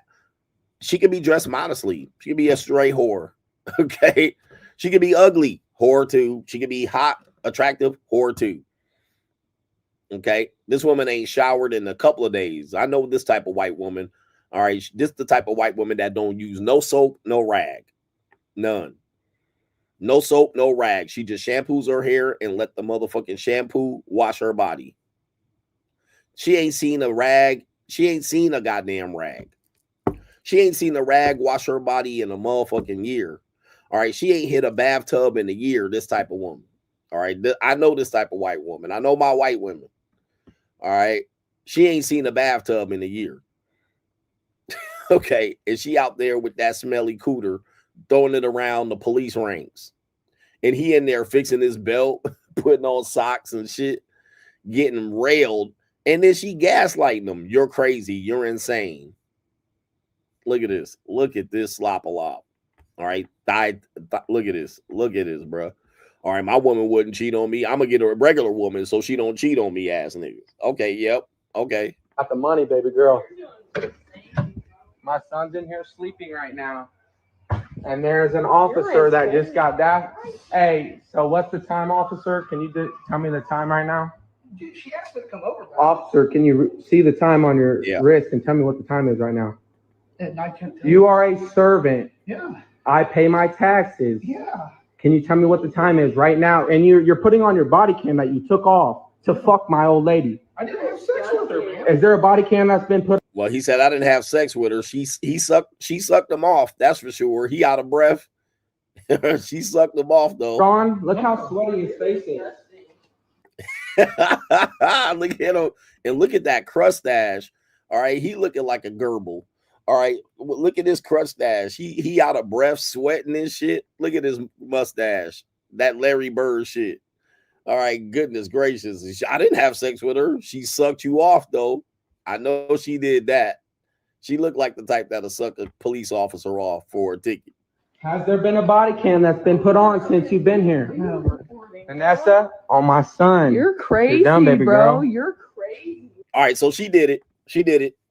Let me tell you, the reason why I know she did something is because she said he's crazy. Dead giveaway. When you go to gaslighting after you done been caught, that's a dead ass giveaway. All right. Okay. So how much more evidence do you need? See, a lot of guys think they need a lot more evidence. Well, maybe I didn't catch them. Maybe I am crazy. Nah, bro. You saw what you saw. You know what you look like after you fuck. You know what she looks like after she fucks and sucks. Okay, so now she gaslighting him. You're crazy, bro. You're crazy. You're insane. She did it. It's a wrap. Okay, no more needs to be said. And he dipping. All right, he dipping. He putting on his clothes. I mean, yeah, she smashed him. Hey, you can see your way out. Well, hey, one more time, officer. What was you dispatched here for? I already told you, buddy. You never told me. It's been on camera the whole time. Punk ass bitch. Get on, nigga. Oh, man. All right, the white boy saying the N-word. All right, the N-word don't mean what it used to be no more, apparently. All right, call them a niggy. All right, I guess it means an ignorant person. And we have this before the main event. We have this video. It says, even the simps, or he's giving you simps free game. Apparently, this man is in red pill rage. He finds out that he's been paying even though he thought he wasn't paying. I guess he's going off. He's crashing out on his girlfriend. And the gist of it is she's not your girl. It's your turn. Let's see what this regular guy has figured out that maybe we figured out a long time ago. Money? No, I'm happy being single. Sorry, film this shit. I'm happy being single. Been in 2 relationships, 10 years each. I can promise you niggas, if you spend your motherfucking life trying to please these women, buying pussy, giving money, it don't make a difference whether you're young, whether you old, you're a motherfucking fool. Because you see what they do, the pussy ain't yours, so they're not happy, they will give somebody else that pussy. I promise you, it doesn't matter how much money you got. I've lived in a mansion. I've had 2s, 3s, 4s, 5s, 6, quarter horse bitches. Bitches so fine you'll drink their bath water. Doesn't matter. They're all the same, especially financially. Women who really get that bag don't even be talking about what are they gonna do for them. I don't even deal with women who have this thing where you think you gotta take care of them. You do not have to take care of no motherfucker when pussy is free. I don't know who told you niggas that. Now I don't know what city you niggas live in, but me, I live in Atlanta, I live in New York, I live in Cali. Pussy does not cost money. Now you can take a woman, a queen on a date. You can take her to eat. You can take her out. It does not matter. That's great. We all gonna be. I've done it again. Sometimes you're gonna spend a couple $100 a day. Sometimes you ain't gotta do nothing but pick her up, come to the house. It ain't about that. Y'all took it all away. If the women don't like you, the problem is this: y'all getting advice from these women who don't even fucking like your ass. Yep. So you're buying someone to like you. That's it. When a woman naturally likes you, that pussy gets wet. That's it. You can fuck her in the back of your car. I've done it 100 fucking times. Woo! Bad bitches. Since I was fucking 17, I'm fucking 52. I'm a yellow nigga. I ain't never had a trick. I don't give a fuck what they say. You do not gotta buy pussy. Now these niggas, money? No, I'm happy being single. Sorry, film this shit. I'm happy being single. Been in 2 relationships, 10 years each. All right, so a lot of contradictions in what he's talking about here. So let me just clear this up right here. So he's basically saying I was the nice guy doing extra and it got me nowhere. Okay, so that's what he's talking about. Then he goes on, I never had to pay before that. All right, because it was, whatever, parking lot pimping. The girl really liked you. She liked me. It got moist. So he's going back to that. Here's the problem. Okay, this is a crash out because he can't even keep his breath. He's definitely incoherent and he's not making sense. Okay, you're comparing your dating history from your 20s to relationships in your 30s and 40s, or literally 40s and 50s. Those are 2 different wheelhouses. Those are 2 different approaches. So he now figures out that after, when I got in my 40s, I was being the nice guy. Why? Because you thought that was going to get you somewhere. You thought you needed to be a stepdaddy. You thought you needed to, go on fancy dates and take her to Cheesecake Factory. You thought that's what you needed to do, and you did it. You did it with 2 separate women. You admitted to doing it with 2 separate women. Now you realize that paying got you nothing. Now he wants to go back at 52 and go free pussy. Bro, what he's saying is true, but he's talking about 2 separate eras in his life. Sir, I would like to go out and see you at 52 go out and pull bitches like you pulled when you were in your 20s. It ain't gonna work. You're competing with a whole brand of guys out here. It ain't gonna work. So now he's trying to figure out how to go back to free pussy after he paid. And he not only did he paid and lost. And the woman that is in that video is basically demonstrating with her attitude that, yeah, she was in the usury. Okay. But of course, you didn't pay directly. You were paying to get her to like you, and it didn't work. You were a stepdad, and whatever it is, I'm saying a stepdad, but he probably played the stepdad role, and it ended up with nothing. When I opened up today's show, what did I say? I said, most of you guys, the hardest thing for men to do is put relationships on the back burner and move on with your fucking life. There are many men that are essentially jacking the free agent lifestyle, and I'm not threatened, but people are acting like what they're saying is new. But it's basically just the same as when niggas say things in church and everybody say, yes, Lord, amen. All people are doing is agreeing with it, but many men are not going to put it into practice, especially guys like this, because women are too important in this life. Being validated by them are too important. Getting them for free is too important. Impressing them to make him seem like the nice guy is too important for him. So these men will crash out on the internet, crash out in comment sections. They'll put out red pill, rage bait, piece after piece, 8 pieces of content per day, talking shit about women. Then the next goddamn day, they back on Tinder and Bumble. They back out here taking a bitch out on a date. They back here out here in a relationship in 3 weeks. You know why? Because men can talk about it, but they can't do it, especially black men. Black men, I'm on you. I be on your neck hard because y'all talk a lot of shit on the internet. But what I don't see is you doing it. Because the first chance you get to criticize a black woman, you're going to do it. And it sounds completely out of some shit you just experienced yesterday. Which is, why you worried about these low quality, low frequency black women? You shouldn't even be worried about them. But the fact is, you are worried about them. You can't leave them alone. You have to be out here on a motherfucking date. You have to be out here chasing pussy. You have to be out here trying to prove that a woman likes you. Well, if a woman really likes you, her pussy gonna get wet. That's the simplest motherfucking advice you can give to a man.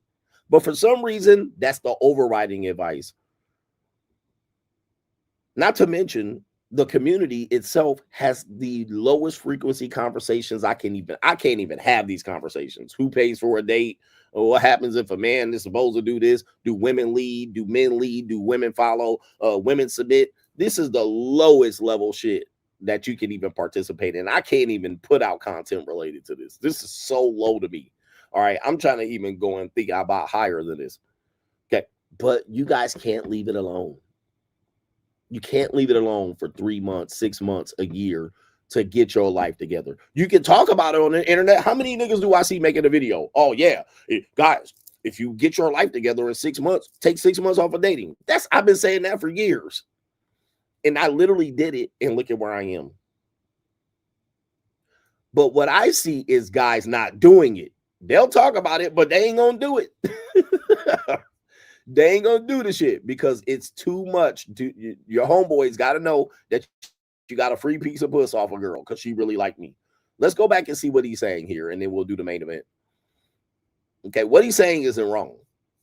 And if you're just now realizing this, man, I'm gonna tell you, bro, I don't know what your head must have been in the fucking sand at this point. Okay. No, I'm happy being single. Sorry. And by the way, take a look at her right here. I'm happy being single. Okay, we're still here, bro. I was there in 2018. Okay. So this is a very, very low frequency conversation to me. And take a look. Old skeezer. Okay. Old skeezer. Does she look good for her age? Yes, but that's an old skeezer to me, bro. I know an old skeezer when I see one. This woman still thinks she hot shit, bro. I'm going to be over here in Ling Ling territory. 18, 19, 20, 21, 22-year-old Ling Lings. Not this old, fried, dyed, laid to the side ass bitch. This is an old skeezer. She been skeezing niggas since she was 16 and 15. And she definitely a single mammy. Okay, she definitely got kids. But he out here arguing. See, this is what I'll be looking at and laughing at you niggas on the internet. Y'all out here arguing with 40 and 35 and 50-year-old women. Bruh, Bruh, just think about this. You're out here arguing on the internet with 40 and 45 and 50-year-old women. You guys are a whole L, a walking L. That woman, the only thing I would do with this woman, this is the only thing I would do with her. She would have to call me up and tell me when she's available to come fuck. That's it. That's what I do. That's what I do with women like that. Yes, I have relationships with women like this. Like I have sexual relationships with these women. All right. The only way it will work is if she calls me up, hey, are you available today? Yeah, you can come through. That's in between me fucking 22-year-old women. Right. Yeah, I'll make some time, come through. We can fuck. And as soon as I busting up, going back to your house. There's nothing we need to talk about. Tell me something. Yeah, we can have a drink. Okay, yeah, that's interesting. Okay, go upstairs. This is like, what the fuck are we doing? There's no relationship, moving in, dates, none. 35 and up, no dates, no relationships, nothing. All you doing is getting, I'm just about to go, and I'm doing 1 or 2 positions. Okay, 1 or 2 positions.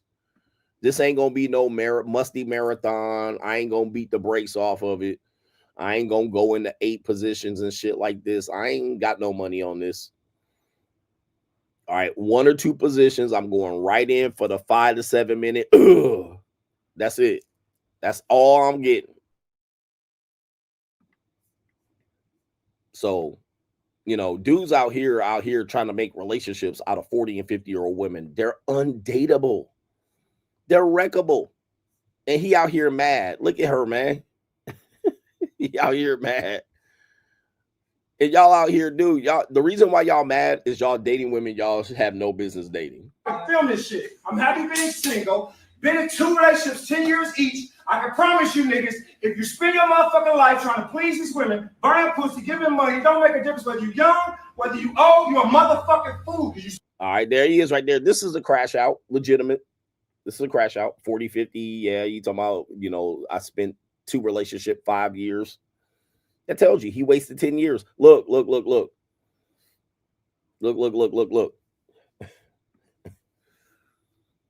When I tell you he wasted 10 years and came up empty. I keep telling y'all, man, look, older people aren't supposed to be dating. I don't know what y'all doing out here. All y'all supposed to be doing is fucking on each other or leaving each other alone. That's it. All right. All this dating and acting and playing relationship, and she playing coy and shy, and she a whole skeezer. You playing like you a good guy all of a sudden. What are you doing?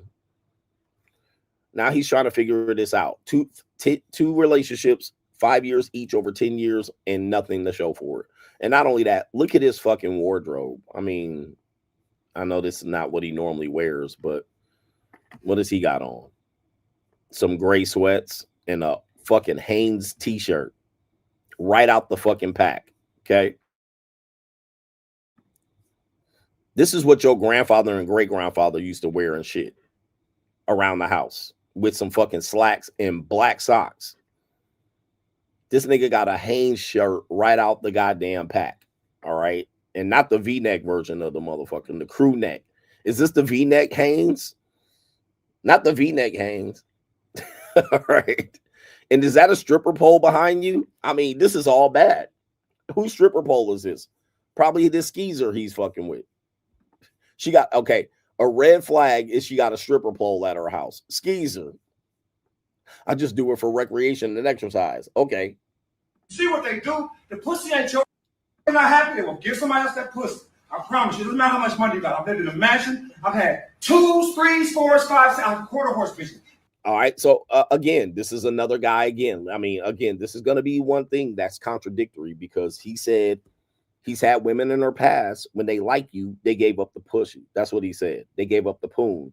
But now he said doesn't matter how much money you give them. You can have a mansion or be broke. You can have a mansion. Then he said, I've had 2s, 3s, 4s, 5. That's who he's getting the free punani off of. Because even pimps know like who likes you. So he's telling you where he's getting the freebies from. It ain't baddies, because he's kind of going in on the baddies. He thinks this girl is a baddie. He said 2s, 3s, 4s, and 5s. That's where he's getting the free punani from. Okay. Bitches so fine, you'll drink their bad water. All right, they're gonna find the bad boy. 2, 3s, 4. So he been played by 2, 3, 4s, and 5s. Okay, I got it. Doesn't matter. They're all the same, especially financially. Women who really get that bag don't even be talking about no what are they gonna do for them. All right. Yeah, I don't know what he's talking about right there. That's not true. Not always true. I don't even deal with women who have this thing where you think you gotta take care of them. You do not take care of no motherfucker when pussy is free. Okay, so this is where I don't get what he's saying here. This is a contradiction. He said he took care of 2 women and paid for X, Y, and Z, and it didn't work. Now he's saying, I don't do it. Are you telling me you're not going to do it anymore? Is this like you're manifesting it? You're saying that you did it. You realize you came up empty. You're in red pill rage, and now you're not going to do it anymore. So it sounds like you're going to not do it anymore, as opposed to I would never do it. You just said you did it. You said you did it with 2s, 3s, 4s, and 5s. And you also said you had mansions and you were broke and it still wasn't yours. So that's a little contradictory. It's a little contradictory. Somebody said the chirp is in the background too. He definitely just a man that got played. And we all been played. And we all feel his rage. Okay, but you guys got to be above this at this point. I think that the fact that men aren't above this already, and there's just now talking about this, and we got facts on facts, this tells me, again, like I said, black men are going to be behind about 15 years. If you're still thinking about this and talking about this, you're behind about 15 years. Tell me who said that first, CGA. If this conversation is still relevant today, you're behind 15 years. And he's 52. He's 50 fucking 2. And he just now coming to this conclusion. You're behind 15 years. If you are thinking that this is a relevant conversation in today's marketplace. I've been saying this. This is a woman. If you men just find women who like you, things would be easy. What? I swear to God, this community is ass backwards. What she's saying is you're just going for the whores, but y'all want women who don't, and then want to get online and be like women this, women that. Stop picking the women that don't like you. Trust me, you will know. Oh, okay, yeah, sure. Okay, yeah, that makes sense. People are getting together with people that don't like them. Yeah, okay. Wowzers. That community is so far behind. I can't even make content. Like anytime I go to make content and I looked up and this is viral, I just be like, why even bother? All right. Like, I'm like, this is viral. I can't even. 30K. Because I'm trying to make some shit. Let me come with a new thought. Let me come up with a new iceberg theory. Let me come up with a new marriage will. And then this is viral. I'm like, I'm a frustrated content creator. Because I'm like, is this what y'all want to still be talking about? Y'all still talking about this? All right. And then when I start talking about it, niggas be like, oh, I heard that from so-and-so. Oh, really? Like, man almighty. Somebody says, bro, look, compared to what she looks like and he looks like, he's in a way better position. Correct me if I'm wrong. He's 52. He doesn't have any gray hairs. He's not balding. All right. He definitely looks like he's in decent shape. He's not fat. He's in the 80th percentile in terms of 52-year-old men. Black don't crack. He literally is light years ahead of that skeezer. But he don't believe it. You can't tell him. You could tell him and he could say it, but he hasn't proven it. He's light year. He has way more leverage just on the appearance alone. She's 50. She's 46. Look at him. If he, I mean, he's in a great position to lead off the next 30 years of his life and win. But instead, he crashing out over a skeezer, an old skeezer at that. Oh my goodness. All right, main event topic. Let's do this because it's 2 a.m. here in Bali, 2:30 in the morning, and I'm going to sleep. I'm supposed to be at meditation in 6 hours, 5.5 hours with an executive producer, a famous person, Hollywood CGA. I'm going to tell him I was in 50 Cent's documentary.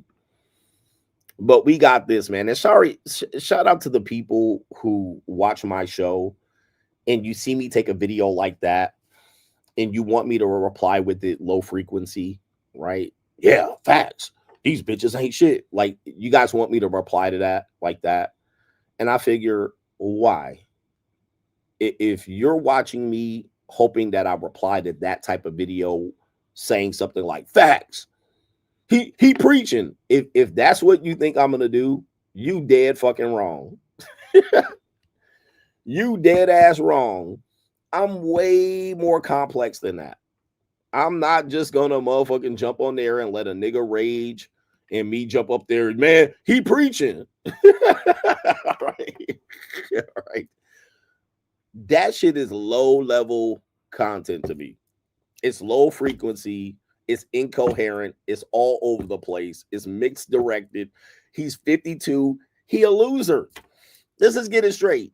At 52, because he's older than me by 2 years, he a loser. Compare the two. Compare the two men. CGA at 52. I'm in Bali on vacation in a motherfucking villa. You don't see no 50-year-old bitches around me. No 40-year-old bitches. None. He's in Indianapolis in a woman's room painted red with a stripper pole in the middle of it. Arguing with an old skeezer with her eyelashes fluffed after she done finessed that nigga again. Compare the two. So why would I go and look at what he's saying as enlightening? It shouldn't be enlightening. That should be regularly taught to men age 18 to 50. Men should know this like the back of their hand. And if you, again, in 2025, if you just been enlightened by that guy, you're a loser. You're a loser. You've been losing because the information been out here, bro. Not only that, if you're red pill raging and crashing out because two old skeezers finessed you, it's like, yo, that is the lowest level form of conversation and content. I can't just run with that and co-sign it because there was a bunch of mistakes in there that he admitted to. Pussy should be free. Pussy should be free at 52. You're 52. You're not 25. You're talking about free pussy at 52.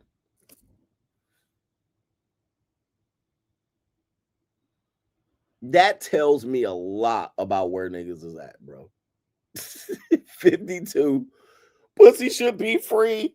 If she likes you, she'll give you free pussy. Huh? We're not at 52. Talking about free pussy. We can't be. That's why I didn't just be like, he preaching facts. He got a fucked up life. His life is fucked up.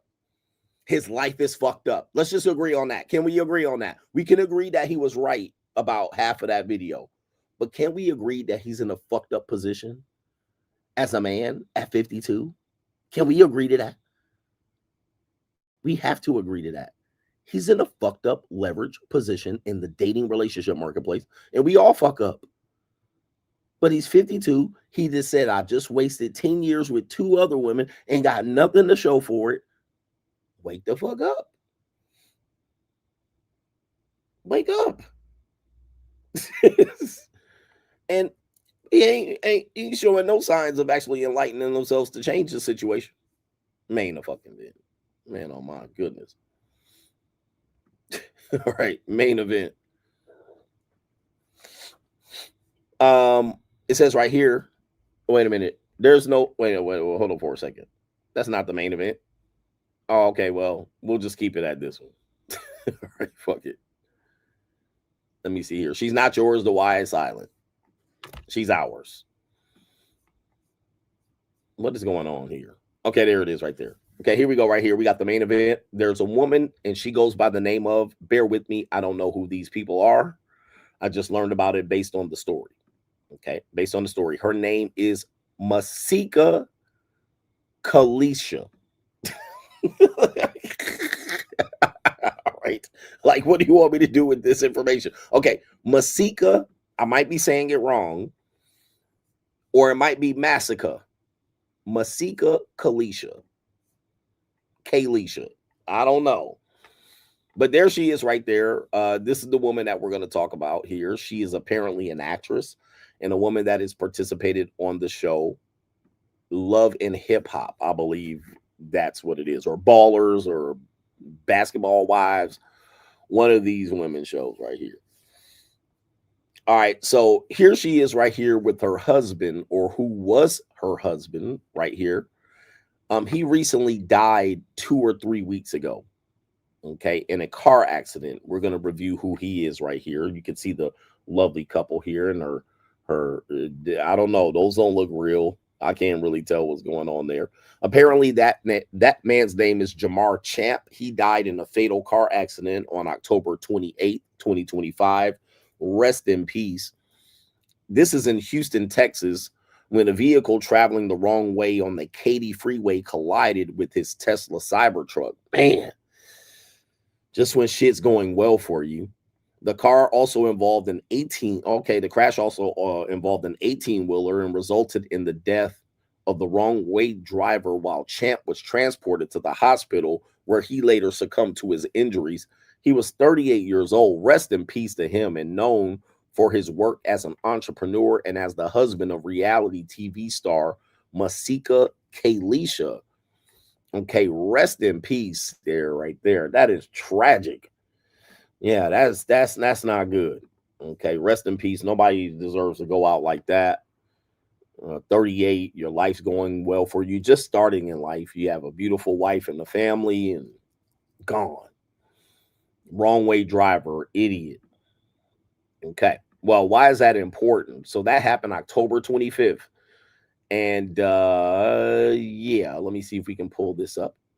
Well, apparently she went to the funeral, and people had probably made some issues about her performance at the funeral. They thought she was a little bit extra. Let me see if we can pull this up. Masika Kalysha funeral. Okay. People say she was a little bit extra at the funeral, doing the whole, you know, the black people pass out, oh Lord, this type of shit. All right, that you learn. All right, so here we go right here. This is her doing the nigga shit right there. Passing out, you know, putting on the show. There's her kid concerned. Looks like she done fell out. All right, and it says she received backlash for posting herself grieving. All right, so it gets worse. She even posted the pictures of her grieving. There she is hollering, oh Lord, take me, don't take him, take me instead. Oh, ass nigga. You know what I mean? Like this shit.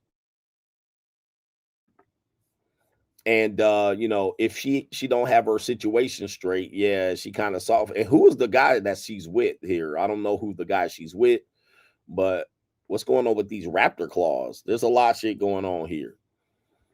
So that's the woman there, apparently, and that happened at the funeral. Well, shortly after the funeral, she was seen in the arms of another guy. All right. So one thing I tell you is, if you think your wife loves you, die. If you think your wife loves you, don't pay the rent. Okay. Don't pay a portion of your rent, even if you're not paying the entire rent. Don't do this. And you will realize 95-96% of women will walk right out that door. If you die, she gonna be getting fornicated on that night that you died, or nights thereafter. It ain't gonna be long before that pussy gonna get hit. Now, some people want to know, how long should a person grieve? How long should a wife stay honest and faithful to her man? Well, this was an unexpected death, so you figure the trauma would be greater. However, false. She has been pictured with a much younger man who goes by the name of Hood Trophy. Hood Trophy. So there's Hood Trophy. I believe that's his rapper, and he is a Hood Trophy, aka a Pookie. There she is in a warm embrace, cuddled up, less than 3 weeks after her husband, her child's father, has died in a freak accident. Now, that is insane work. All right. And she's getting criticized for it, not just by me, but the entire internet. All right. So we'll go ahead and show you this one right here. And she's not yours. It's just your turn. She's not yours. The Y is silent. This is a meme page right here. Her husband just died in an accident 17 days ago, and she already got a new boo. All right, so let's go ahead and refresh it and see what's happening here. Okay, talk over the music. Oh my goodness. Damn, singing it to the nigga. Oh man. Oh, this is a violation right here, bro. Look, I would be mad as hell. Goodness gracious. Okay, apparently he's a rapper.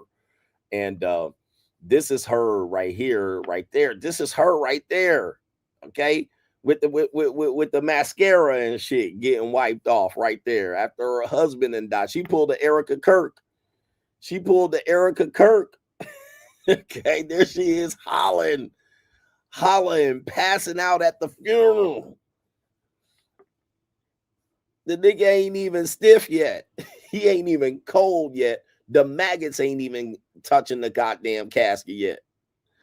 And she out there serenading another nigga. Now, they're saying she's 40 years old, and Hood Trophy is 25 years old. So he's apparently a younger man. Where's the age gap conversation at? Where's the age gap conversation at? Okay, let's go ahead and pull this up. This is apparently the couple. The couple. That's the couple. That's the guy who lost his life. Rest in peace to him. And this is her. Oh, and look at Glocktavius Pookie lighting up a blunt, lighting up some dope. Okay, so he definitely is a Hood Trophy right there, lighting up some weed, and she out there serenading the nigga. Oh my goodness, and there he is right there, mouthpiece nigga. Damn, cuddle up. Oh my goodness, holding that fatty, and he out there. Hey, I know a nigga drilling that. He drilling that right now. He is got her definitely. He definitely breaking headboards right there. He is drilling her ass into the mattress. That's why she loving a nigga like that. She drilling his ass into the mattress. Now, here's the sad part about it. We know this to be a case right here. She was fucking him the entire time. Let's just get this straight. He was in the picture the entire time. This isn't a new relationship. She must have known him before that, and she probably known him sexually before the guy died. Okay, now, I mean, sad enough that he died, but that probably was going to be the case. He was in the relationship, definitely. He was in her life before that guy died, which means, in effect, when women have these guys in her life, that is just your next replacement. What did they say? 50 to 75% of women have their next replacement chosen before you even end the relationship. Sad reality. That's sad. But there's no denying it now. And I don't want to hear that this type of woman and it's the type of woman. No, bro. And here's another thing that I actually been trying to teach you. When a woman experiences trauma, one of the first things she does is she reaches out for dick. Okay. When a woman experiences trauma, sex is a response. Sometimes high risk sex is a response to trauma. High risk sex is a response to trauma. Normally, when and sexual assault victims have been proven to have done this. This is why they have a thing called no slut shaming, because what they're saying is that when a woman experiences sexual trauma, one of the things she does is she acts out high risk sexually. And as a result, that ends up being a part of the case. All right, well, what about when she was doing this and after she so-called got assaulted, why did she sleep with 4 other guys? That's because that was her response to the trauma. And therefore, when people want to use it as evidence that she might not have been traumatized, well, then that's unfair to her according to the courts. That's why they call it no slut shaming. And Kobe Bryant's case was this. Okay. And there's been many other cases like this. I even knew a woman that said she was just sexually assaulted that day and she was giving up the pussy to me. So raw. So it's a weird thing. And I also know women that have a parent die. When a parent or a spouse dies, they go immediately into sex. All right. So much so that they'll come up pregnant. They'll come up pregnant with the other man's baby or with their boyfriend's baby after their father or mother dies. They'll be pregnant almost immediately. And it'll be like, oh, the kid's an angel. The kid is the mother. All right. She lost her mother, but she had a girl. And they'll name the girl part of the mother. They do this shit all the time. Right? They do this shit all the time. And so this might be one of the responses that she's exhibiting here, although she's not a classy chick at all. She's not a classy chick. You can tell. She's 40. He's 25. And she out here running around with a whole Pookie at 40. You know, some of these women still think they can go out here and run around here. But the problem is then they want to be turning into wives at that point. They want to turn into wives. So, man, that's an interesting take there. Let me see what the comments are saying about this one right here. Oh, man. Oh, she's responded. Yes, she has responded to these allegations. So we do have to hear what she has to say. It says right here in this video by Star J Craziness, Masika Kalysha defends dating new boyfriend Bino after husband's passing. I waited for a funeral to do what?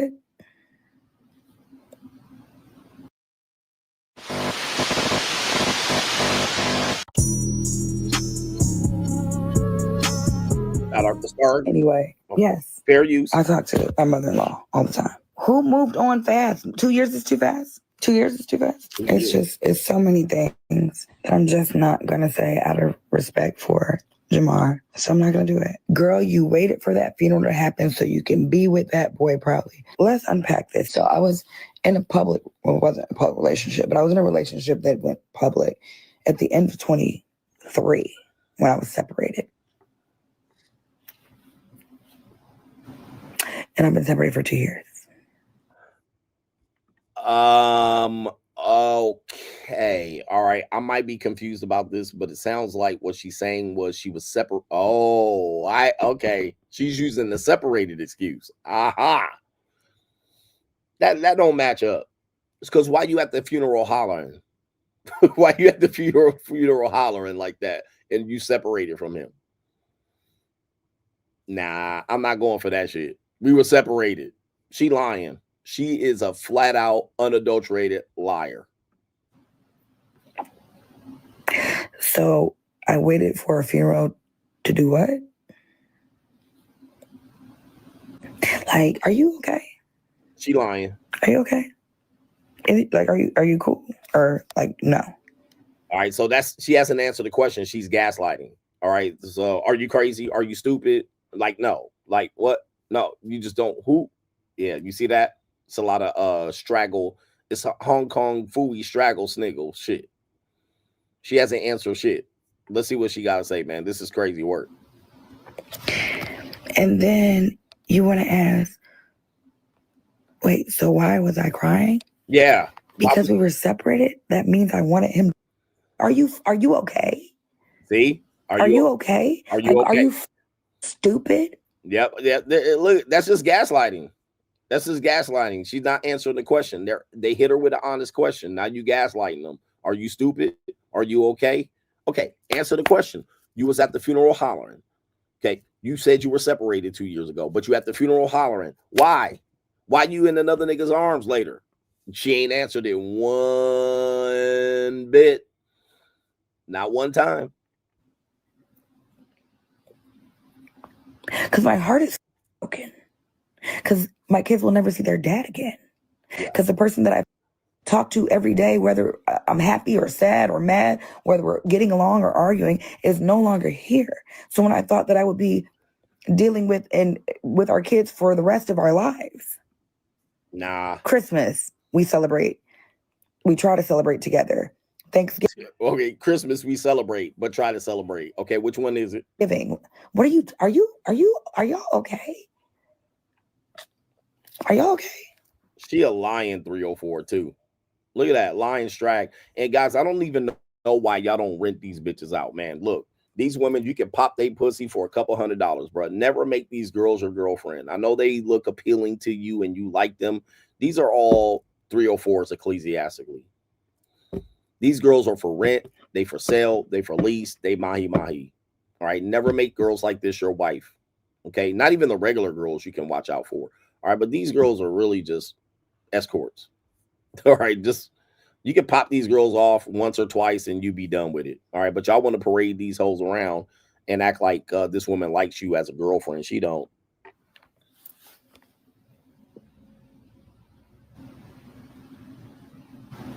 No, I'm not okay.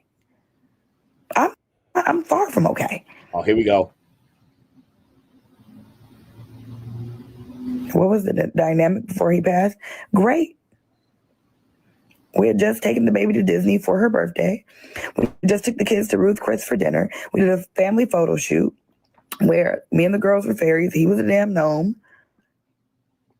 We were on FaceTime with him less than 2 hours before. And guess what? You also were fucking him. All right, so let's get it straight. You also were having sex with him. Let's get it straight. You were having sex with that man. You were doing photo shoots and going to Disneyland and fucking him, which means that was your husband. Your husband. Hold on for a second. You know who this was right here? Okay, where is it at? Do I have it? Shit, I can't find the damn thing. Damn, don't tell me I deleted it. Oh, here it is. And on He was your husband. You were having sex with him. He was your and on He was your husband. You were having sex with your husband, so-called separated. And then as soon as he dead, you was in another nigga's arms. That's what you were doing. Okay, let's get it. Don't get it twisted. Okay, you up here lying and shit. We were going this. We had a photo shoot, and we got together for Thanksgiving and Christmas, having sex. For the accident. Like, just because we were separated and no longer living together as a couple, I'm not supposed to be sad.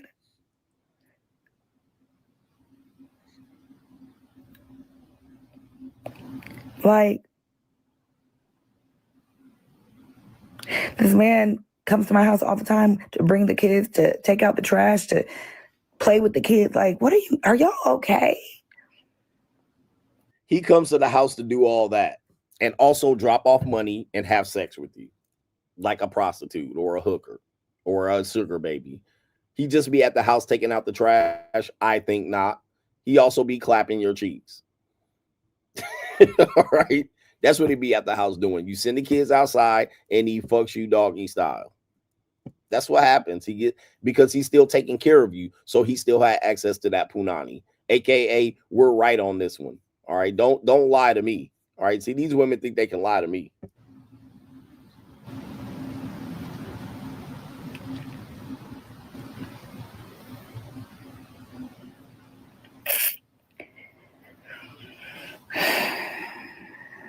He's inarticulate too.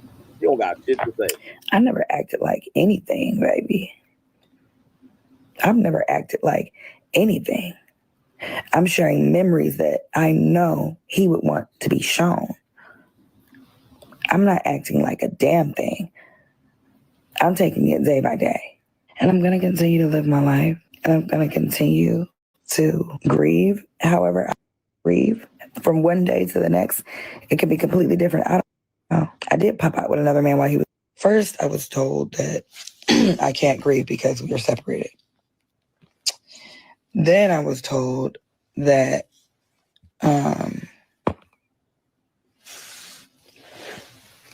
exactly.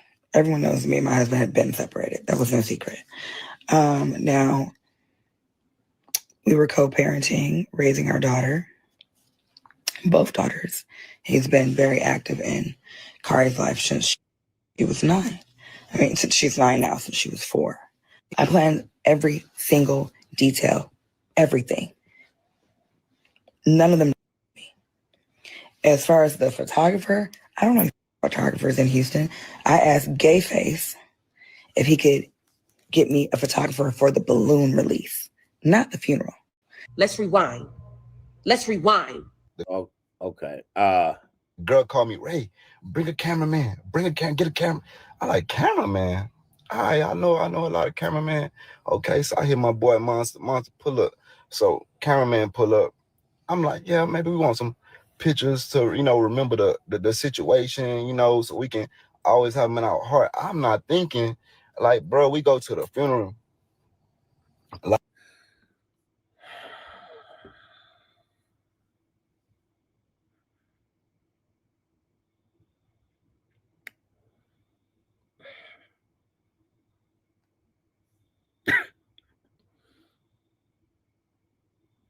something is wrong with y'all niggas. Something is wrong with the niggas. Wow.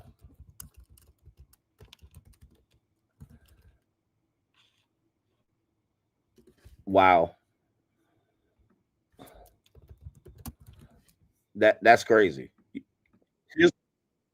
Here's the real problem. I can't even keep track of this low level shit. Between Gayface, a 40-year-old Strag. Here's the real problem. The real problem is niggerism. That's the real problem.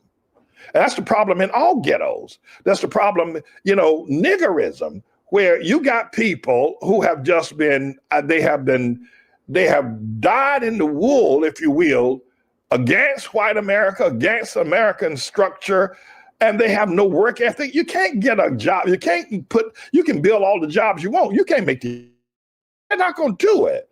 The schools teach niggerism, and that's why the immigrant problem issue is such a major issue, is because Latinos, Mexicans have not been indoctrinated with niggerism. Niggerism is to let the government take care of you. The government owes you everything. The government owes you a house. It owes you education. It owes you income. It owes you a track phone. It owes you a pair of sneakers. I mean, and this is niggerism. And that's what all the black, the Hamite, if you will, politicians and progressive, if you will, Japheth politicians, that's what they teach. And niggas have just been beat down to the point where they have no work ethic. Detroit is suffering from a case of niggerism. And $100 million ain't gonna go nowhere except into the hands of all the thieves and drug dealers, the politicians, and it'll be right back where it started from. Niggerism.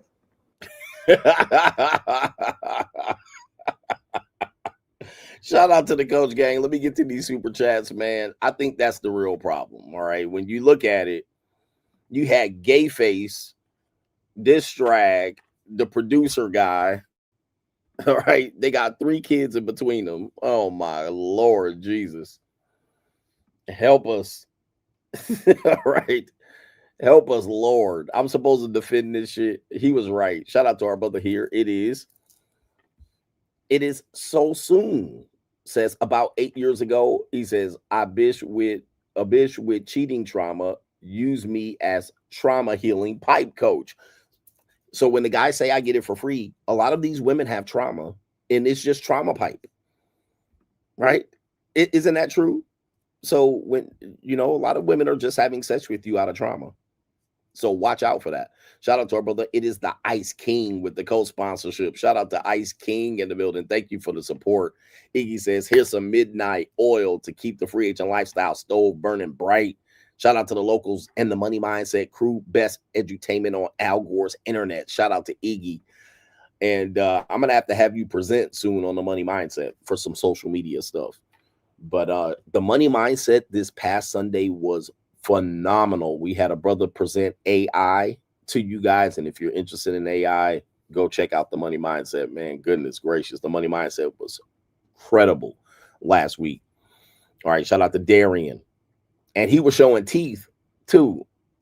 Darian says, hey, coach, I had a question. Are you doing another birthday celebration next year? If so, I'm totally looking forward to it. Boss Up 2026. Yeah, we might have several iterations of that Las Vegas get together throughout the year. All right, not just on my birthday, but maybe we can make that a special thing.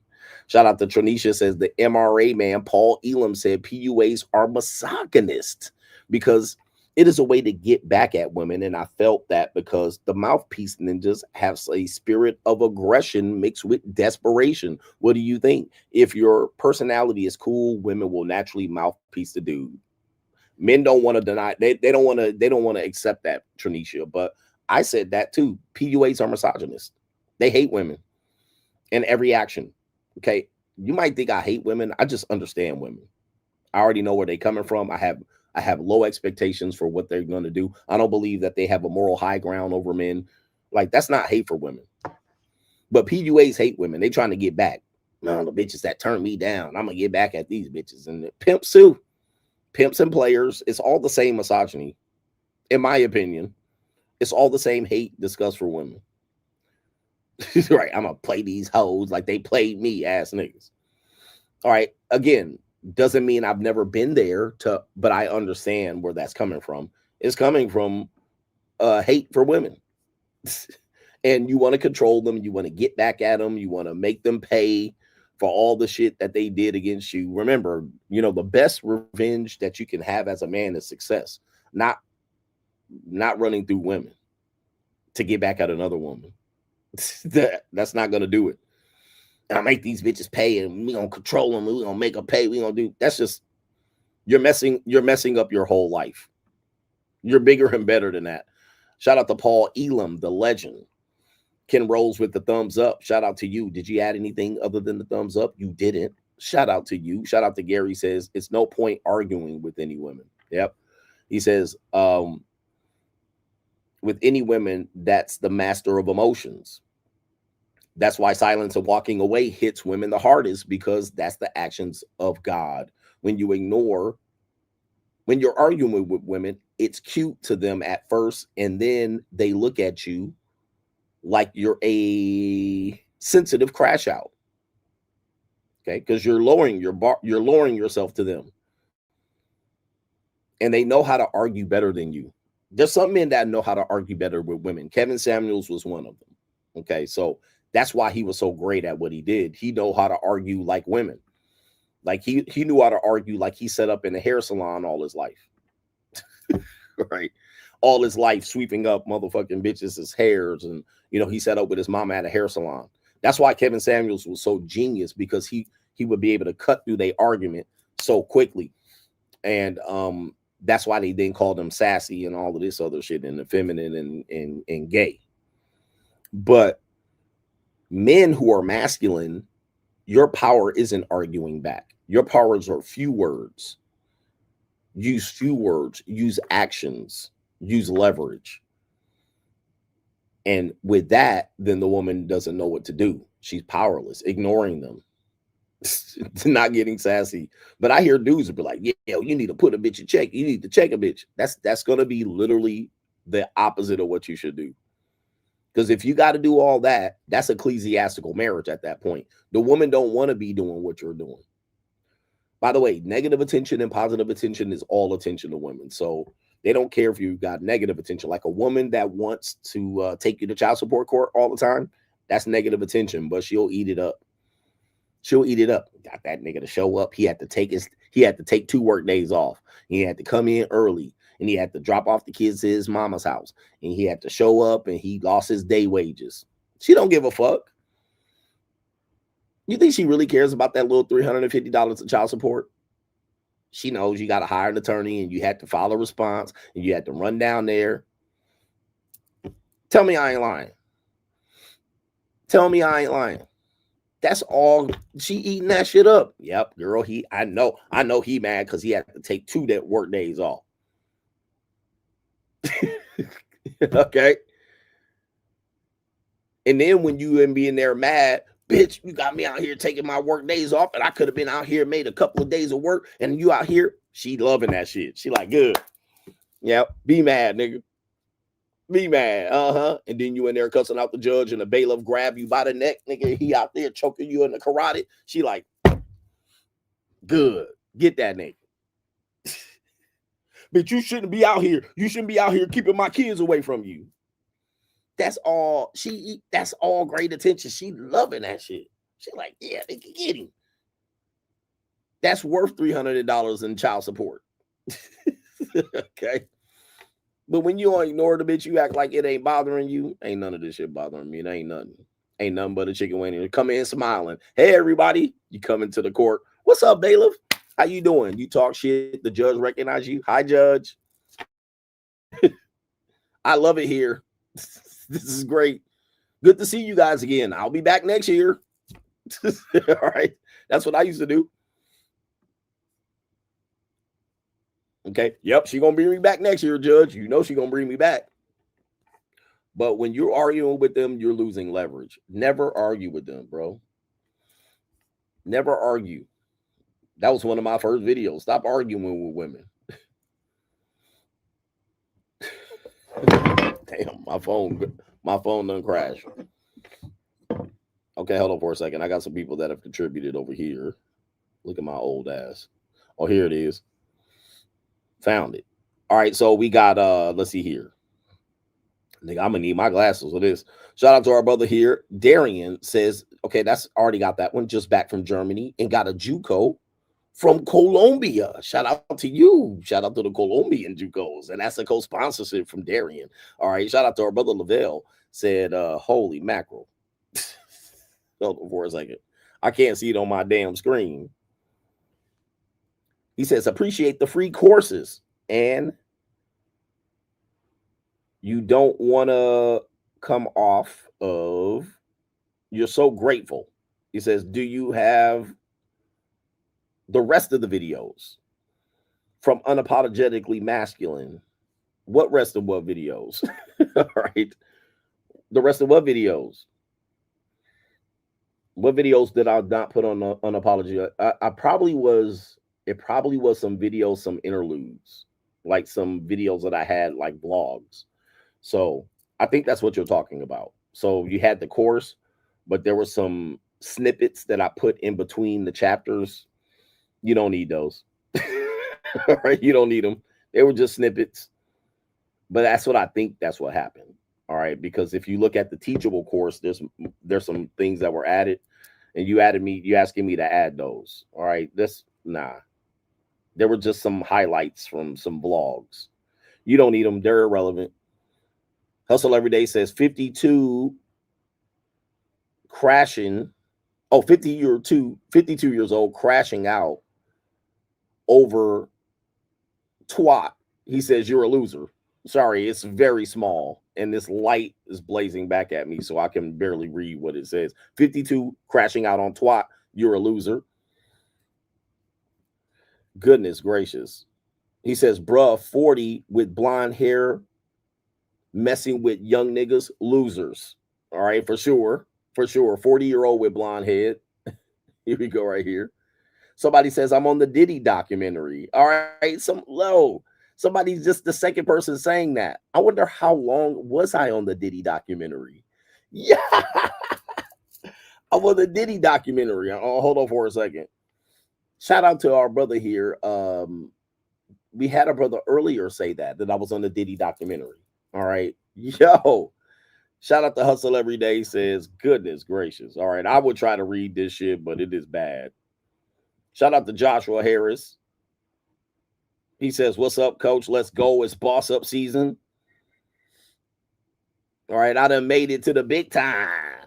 All right. I done made it to the big time, gentlemen. Shout out to Hustle Every Day says, she can't think past her punani. It leads her, not you. Shout out to you. All right. That woman can't think past her punani. All right. That's what he said right there. Let me go ahead and delete this. Delete the screenshot. Hollywood CGA. I done made it. We done made it. We done made it to the big time. Where my money at? 50? All right. You using my podcast, 50 cent coach gang. All right. Goodness gracious. All right. All right. The white manosphere about to be pissed. The white manosphere, they didn't mention me. All right, anyway. Niggas gonna be mad too. All right, we got a couple more that I need to acknowledge before we get up out of here. It is 3 in the morning in Bali, Indonesia. Y'all, shout out to the coach gang, man. We bossing up. All right, we live in the free agent lifestyle now. We're living the free agent lifestyle. It's no longer talking about it. We live in it. And if you're confused about what the free agent lifestyle is, like, pick up the book at this point, bro. We done spelled the shit out. I done lived it in full 4K. Now I'm on the 50 Cent documentary. Sheesh. All right, shout out to you, brothers, man. Thank you for supporting me. And we have Kaylin. We got like 3 more, so bear with me. Kaylin says, I know it's been said that once it leaves your body, it becomes hers. Okay. Now she can use your serum to make a product. You got to treat your baby makers like a valuable commodity. Coach, be careful, especially in these different countries. All right. They ain't got no child support in the Philippines, so I'm just playing. All right. They ain't got no child support in Thailand. In League I Trust with the $100 sponsorship, I view the free agent lifestyle as the Green Lantern oath. He says right here, in brightest day, in blackest night, no evil shall escape my sight. Let those who worship evil's might beware of my power, which is the free agent lifestyle. It is a powerful thing. Staying single is a power. It's a superpower. Okay, not being codependent. Shout out to the brothers and sisters in relationships here. I'm not anti-relationship. I'm not anti-marriage. But if you're not where you want to be in life, stay single. Please don't broke date. I'm not an advocate of broke dating. I'm not an advocate of women dating broke guys. I'm not an advocate of women selling you. Like, I'm not against the woman even telling you that she dated rich men and poor men. She would rather go for broke niggas. I'm not an advocate of men. I'm not against men telling you that a woman really likes you, will give you free access. Like, I'm not against that. What I'm against is you trying to beat those odds. That's what I'm against. Because those are exceptions to the rules. Those are not the rule. Don't think that that's going to apply to you. And don't think you're going to survive that long term. That's a short term thing. That relationship is going to last what? 2 months, 3 months, 2 years, 5 years, 6 years. Like, I'm too old for you to think that you're going to tell me how to do something and it's going to work long term. Remember, most everything I'm talking about is long term. How does this affect your life? How does it affect your long-term dating? How does this affect your long-term relationships? I don't care what you do for one nights, onesie twosies. That doesn't prove anything. Oh, I got phone numbers and I cold approach a girl and it worked. What word? What word? You fucked her one night? That doesn't prove anything. I've done that hundreds of times. Okay. I'm talking about how does that affect your life if you keep doing that for 5 or 10 years? What does your life look like? Okay. Yeah. I don't care about something working once here and there, or a woman, I can fuck her once a night, one time a night. She's fuckable here. That means nothing to me. And dudes keep coming in here with this one night, one little short term thing that it worked short term. So what? That don't disprove anything that I teach. Okay, what does that look like? You're 25, you're still doing the same thing at 52 than you did at 25. What does your life look like, nigga? I bet you your life look fucked up. I can almost guarantee it. 98% chance you're not where you want to be in life. They'll tell me what they'll do with this woman. Now let's talk about serious shit. How much investments you got? How much land you own? How many properties you own? Nigga, how much is what kind of cars you got? Where's your watch collection at? Nigga, how many countries you travel to? What is your motherfucking S&P 500 looking like? Where your ETFs at? Where your NFTs, nigga? What your crypto looking like? Okay? You still live at your mama's house. You still live in an apartment complex at 52. Like, I guarantee you your life is fucked up. You still doing this shit. So that is my point. I don't care about these onesie twosies and these occasional things and these motherfucking, exceptions prove the rule. What does your life look like as a result of doing said thing? And I almost bet it's fucked up because you're going to complain that I'm charging you $12.99 for a book. That's the next fucking thing going to come out of your goofy ass mouth. Look at your fucking teeth, crooked and shit, plaque all in the middle of your fucking teeth. You still live in the middle of Baltimore. You still out here trapping at 36. Your life fucked up, nigga. You still scrawny and bird-chested. Still look like you got spaghetti noodles off the end of your shoulders. Like, nigga, you can't go nowhere. Passport still motherfucking revoked because you owe back child support. And you telling me, sitting up here talking about you still wearing the do-rag at 38, telling me that you cold approach works for you. Okay?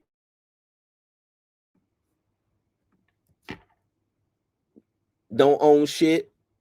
Ain't got no bank account. Nigga, you use Cash App as a bank account. Talking about relationships work for me ass nigga. 50-50 is the way to go. All right. Anyway, look, goof ass niggas, man. Yo, they don't get what I'm trying to teach. Care about this little short-term shit. I done lived 52 years. And by the way, 50. For a man to live to 50 years and still be healthy is a blessing. That means I did some right living. And to look the way I look and to live the way I live at 50, I did a lot of right moves. You can't make a lot of wrong moves and live like I'm living. Hustle every day. I'm from the South, and I feel like it's a complete island. Whites and black people are off. Went to LA, and I was considered country, and them niggas was wearing flannel and game banging 100%. You know, the South, if you just study the South, it's an ass backwards area. All right. It's made some great improvements since the 90s. All right, but the South is still mostly ass backwards. It's rural. They really did a damage on them in, you know, them redneck niggas in post-Civil War really did some damage to the South in their entire mindset.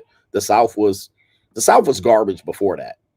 All right, the only thing holding the South together was cotton and tobacco. Like, that was the only fucking thing making the South like worth shit. All them colonel ass niggas, and I tell you, and I say ass niggas. Smoking a big cigar, boss hog ass niggas. That was the only thing holding the South together. Tobacco and cotton. Once that shit went left and they industrialized that shit, and the one brother made the cotton gin, the South ain't been shit since motherfucking So Def. I mean, So Def just brought back the South and BMF and Outkast. All right. The South ain't shit. It's humid and shit, all muggy, all year long and shit. 106 degrees, 98% humidity. Fuck, who wants to live there in Augusta, Georgia? Savannah and shit. And barbecue, nigga, yeah, like what? Fuck, this South ain't shit. Like the South literally, like, look. The South literally is a fucking swamp. Let's just get it real, man. The South is a swamp. It's a fucking swamp. It's a wasteland and shit. Alligators and crocodiles everywhere, mosquitoes and shit.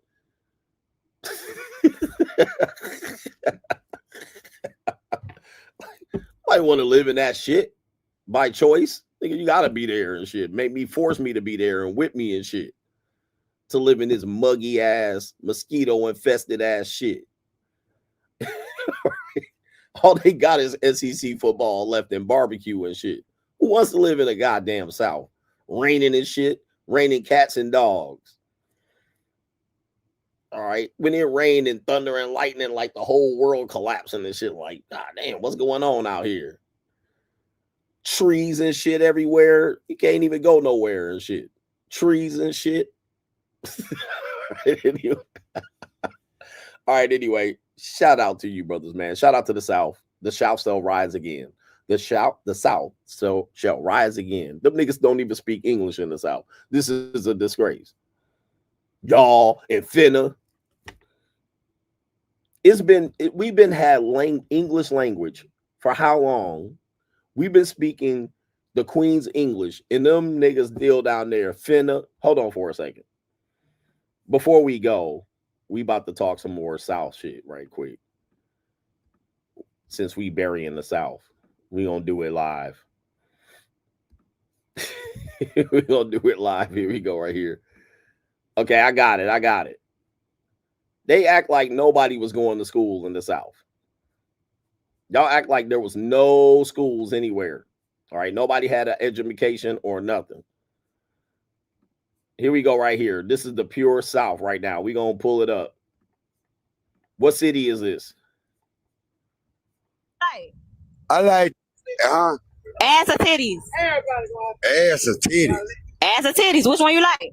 I like titties, baby, and I'm from Zone 7. It's this motherfucker goddamn Zone motherfucker 7, X to the left, and fuck goddamn 1 and 6, all that shit. But I asked you ass or titties. I didn't ask you about no I zone. leave a nigga ass stainless motherfucker still like a refrigerator. I'll pop out hold on, tree baby. like a motherfucking mango on one of you fuck niggas for trying to nigga. Say I don't give a ass fuck or about titties. lying, none of that. I like titties. Hold on, baby. Baby, I like titties. I like titties, baby. No. You like ass and titties. What y'all like, ass or titties? I like ass. Why is that? I like to grab that shit, spread that shit a little bit, you know what I'm saying? Drop it in there, make it feel it a little better. You will? Glocks and Smith & Wessons. Glocks! Fuck, nigga. So I can put it on your ass, put a switch on back of that bitch and make it go brrr. You wanna see one? Fuck nah. I don't give a fuck about them fuck niggas. They better see me, cause boy, I'm popping up in your yard like a motherfucking sprinkler system. Cha-ching. And when I let this bitch go, that bitch gonna be tick, tick, tick, tick, tick, tick, tick, tick, tick, tick, tick, like some motherfucking headlights. Well, you better find somebody to play with. Yeah, we out in them motherfucking chest like a motherfucking wee-wee. And where we at right now? We in motherfucking Goons, nigga, the best motherfucking city down south, nigga. They come out the city. Boy, this shit running. Goons, G-Town, yeah. Uh-huh. That part. Ladies and gentlemen, I rest my case. Shout out to the Coach Gang. Hit the like button. I'll get those super chats tomorrow. All right. Bali, Indonesia. We out of here. Peace.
And you're in the Desert Storm bunker with Hollywood CGA. Yeah. Legends ain't born, they built from the grind. From benches to banners, we sharpen the mind. We sharpen the sword and promise and swore that we going hard and leaving it all on the floor. Ayy, yeah, we going hard and leaving it all on the floor. Ayy, yeah, we going hard and leaving it all on the floor. Legends ain't born, they built from the grind. From benches to banners, we sharpen the mind. We sharpen the sword and promise and swore that we going hard and leaving it all on the floor.